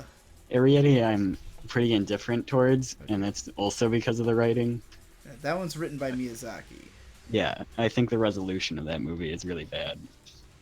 The resolution is my least favorite part of that movie. I did feel that I felt like it was weird. Not even that it was necessarily bad, but just that it felt weird, and it didn't feel like it concluded the way that it seemed to be setting up to. Yeah, the fact that the kid didn't confront the woman at the end, instead just tried to avoid all conflict with her. And why didn't they give them the house? I never understood why he Yeah. didn't just give them the house. There was no attempt at diplomacy. Yeah, it's weird. That makes me uncomfortable too. But otherwise, I love that movie. But Marnie, my problem with that movie is that it hits you over the head with all the clues towards the like twist ending, and then it gives like this big emotional spiel about everything that it's hit you over the head with, but it's just re-explaining things that it's made very obvious, but with sappy music. To be honest, I barely remember when Marnie was there. I don't think I'm gonna disagree with you too much on this argument, honestly, because I mean, I didn't dislike when Marnie was there or Mary, but like, I didn't get as much out of them. I have, I've seen other people talk about them. There was this one girl, I don't fucking remember her name because she hasn't made anything in a while, but she had done an analysis video on when Marnie was there that was mostly about personal connections she felt with the character. So, I understand why people would appreciate the movie for reasons such as that, but yeah, I didn't get that engrossed in the plot of it, personally.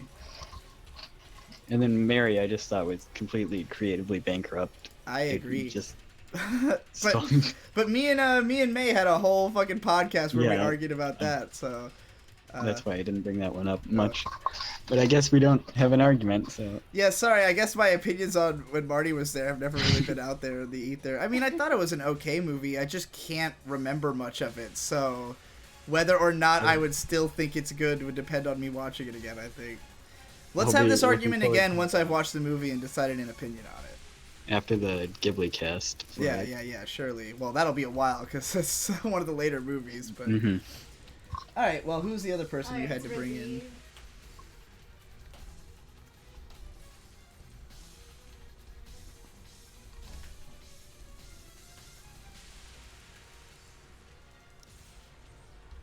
Can I just say, by the way, that now that right before we started this stream, I went and, like, for 20 minutes just kind of figured out the game, and now I love it. Now I remember why this is one of my favorite games. Because, Hi. Hello, who we have? Rizzy, you here? I'm here. Sorry, Awesome. my mic was just being weird, so I had to restart my computer and everything. What did you want to argue about? Argue about a place further than the universe. Okay. What's your argument? So, I watched your video,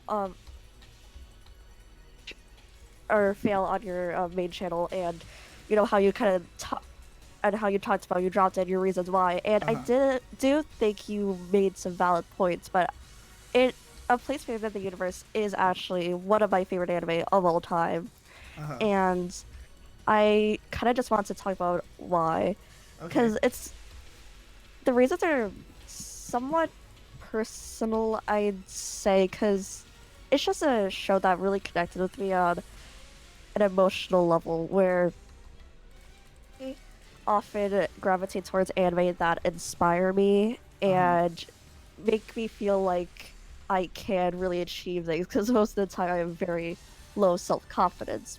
Right. So, these girls in A Place Within the Universe went through a lot of the same struggles that I have went through, and as a teenage girl, I can really relate to them. Right. Well, I mean, obviously I, as a 26-year-old man, probably can't relate to them as well.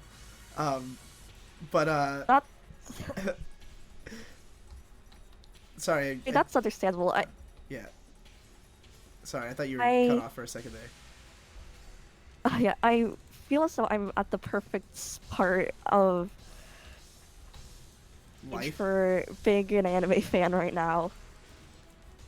I most things are for me. Yeah. Oh yeah. I think well, the way you're describing it sounds a lot like the way I felt about, like, when I was 17. Like, my favorite anime were Gurren Lagann and Eureka 7, because both of them were like a young man coming of age, following his goals, getting the girl, learning to become himself, actualizing, So I mean, I totally get that, why a show like that might resonate with you if those are the kind of things that you got out of it.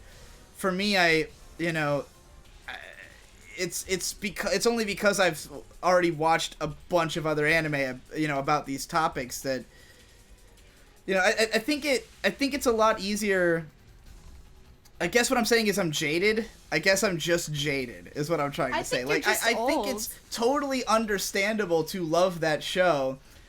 And, when I make a video like mine, I don't expect other people to end up feeling the same way, per se. It's more like, when I dropped it, people were like, I can't believe you don't like this show, and it's just like K-On! And I'm like, well, hold on, because the reasons I like K-On! are not those reasons. They have nothing to do with the reasons that you like this show. So I'm glad that you seem to, acknowledge that difference. I mean, surely you would not compare it to K-On! So flippantly, right? I mean, K-On! Is my favorite anime. Yeah. And A Place Further Than the Universe is number 2. And although there's some reasons why I like K-On! That I also like A Place Further Than the Universe, where with A Place Further Than the Universe, I felt as though I was one of these girls' friends, and as I saw these girls grow and develop and go through struggles, I felt like I was alongside them, helping them, and it was just really satisfying to see this. I'm so glad that there are more and more anime made for, like, young girls. It's exciting. Do you think that A Place Further Than the Universe was more aimed at girls? I think I would have liked it a lot more if I saw it 10 years ago.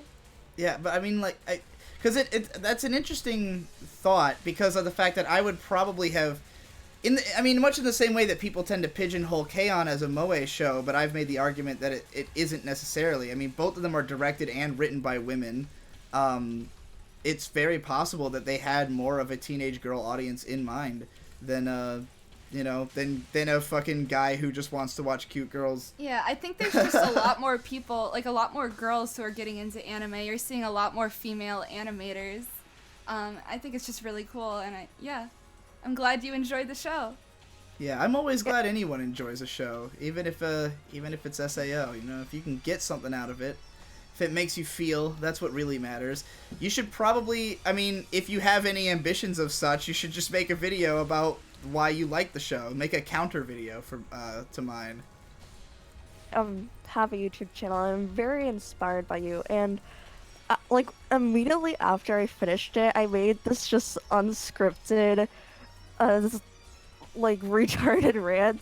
Mm-hmm. But once I feel as though maybe after a rewatch of it, I do want to, make a really heavily edited and scripted video kind of talking about why it means so much to me, because I basically got into anime when I started middle school and started going through puberty, and this has been a time in my life that has been really rough for me and very depressing, because I've had a lot of problems with school and friends and things like that, but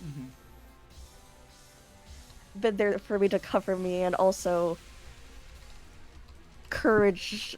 Anime fills me with with almost a sense of belonging, community. Belonging, I guess. Where just try to find some words. I'm a little nervous right now because I'm oh my god, you're doing great. DIGIBRO. Yeah, it's understandable. I totally relate to the things you're saying. I also got into anime in middle school. As an awkward teen. By the way, I've seen what you look like, and you look exactly like I looked at your age, which is really funny, especially because I am not a girl, but I did look like that. We looked identical when we were... Yeah, but you also... Yeah, the same. But, yeah, I think that it's really important that anime connects to people in that way, and, a lot of the shows that I liked when I was younger that I did find some power in, I don't like anymore, but and I can still respect them for those reasons. I've always been somebody who kind of throws things under the bus as soon as I don't like it anymore. I'm just like, oh, well, it turns out it was shit all along, and I don't care anymore. But, I think there's always a place for shows that, might not be perfect, but have something strong to say that a certain audience is going to resonate with very strongly, and I certainly don't begrudge the existence of A Place Further Than the Universe. I think it's great that so many people like it. But at the same time, Yeah, if nobody raises the opposition point, then, you know, my side of the story never gets heard. So I gotta shit on it too, just to keep things balanced. I was gonna mention that as a queer girl, anime has also helped me a lot in that way, where a lot of, you know, Yuri anime have really kind of helped me figure out my sexuality. And one of the first anime I ever completed was Oran High School Host Club, and like seeing how she didn't give a shit about people trying to put her in this box and expect her, oh, you're a girl, so you have to act this certain way. It was really comforting for me, and like really just unmotivated that I don't know what I'm doing with my life. But anime kind of, first of all, it's helped me meet all of my best friends, and through anime, it's a medium that I'm very passionate about, and it's also that I can really look up to. And through anime, you know, I kind of got into your channel, and you've really inspired me to pursue art, mainly analytical YouTube videos. And even though my channel, I feel as though I'm still very new and growing, and that I have a lot I need to improve on. Amen, sister. Me too. Thanks, May. It's like, I always say I want to be the lesbian DigiBro. That's my dream. I wish I could be the lesbian DigiBro, god damn it. But I'm glad someone out there will take up the mantle.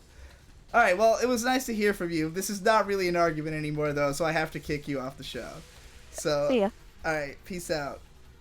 I think that's gonna be it for this one, because it's been like 2.5 goddamn hours. It has. Alright, everybody, see you next time on DigiBro vs. Everybody. This show, by the way, is on Tuesdays and Fridays at 7 p.m. Eastern Time. In case that is somehow still not understood by everybody, that's at least through like the start of next month, because we have to do like 8 streams in 30 days in order to become an affiliate and make any money off of this. And since it seems like YouTube is making a lot of really weird fuck-ups, and Twitch is like where everybody's trying to fucking, you know, have their second source of income, I figure I might as well get on that boat in the only way that made sense to me, and that's how this show was born. Because, you know, I'm not good at video games, and no one wants to watch me play video games, but people will listen to me argue while I fucking fuck around in PSO. Anyway, yeah, that's it. Bye. Bye, everybody.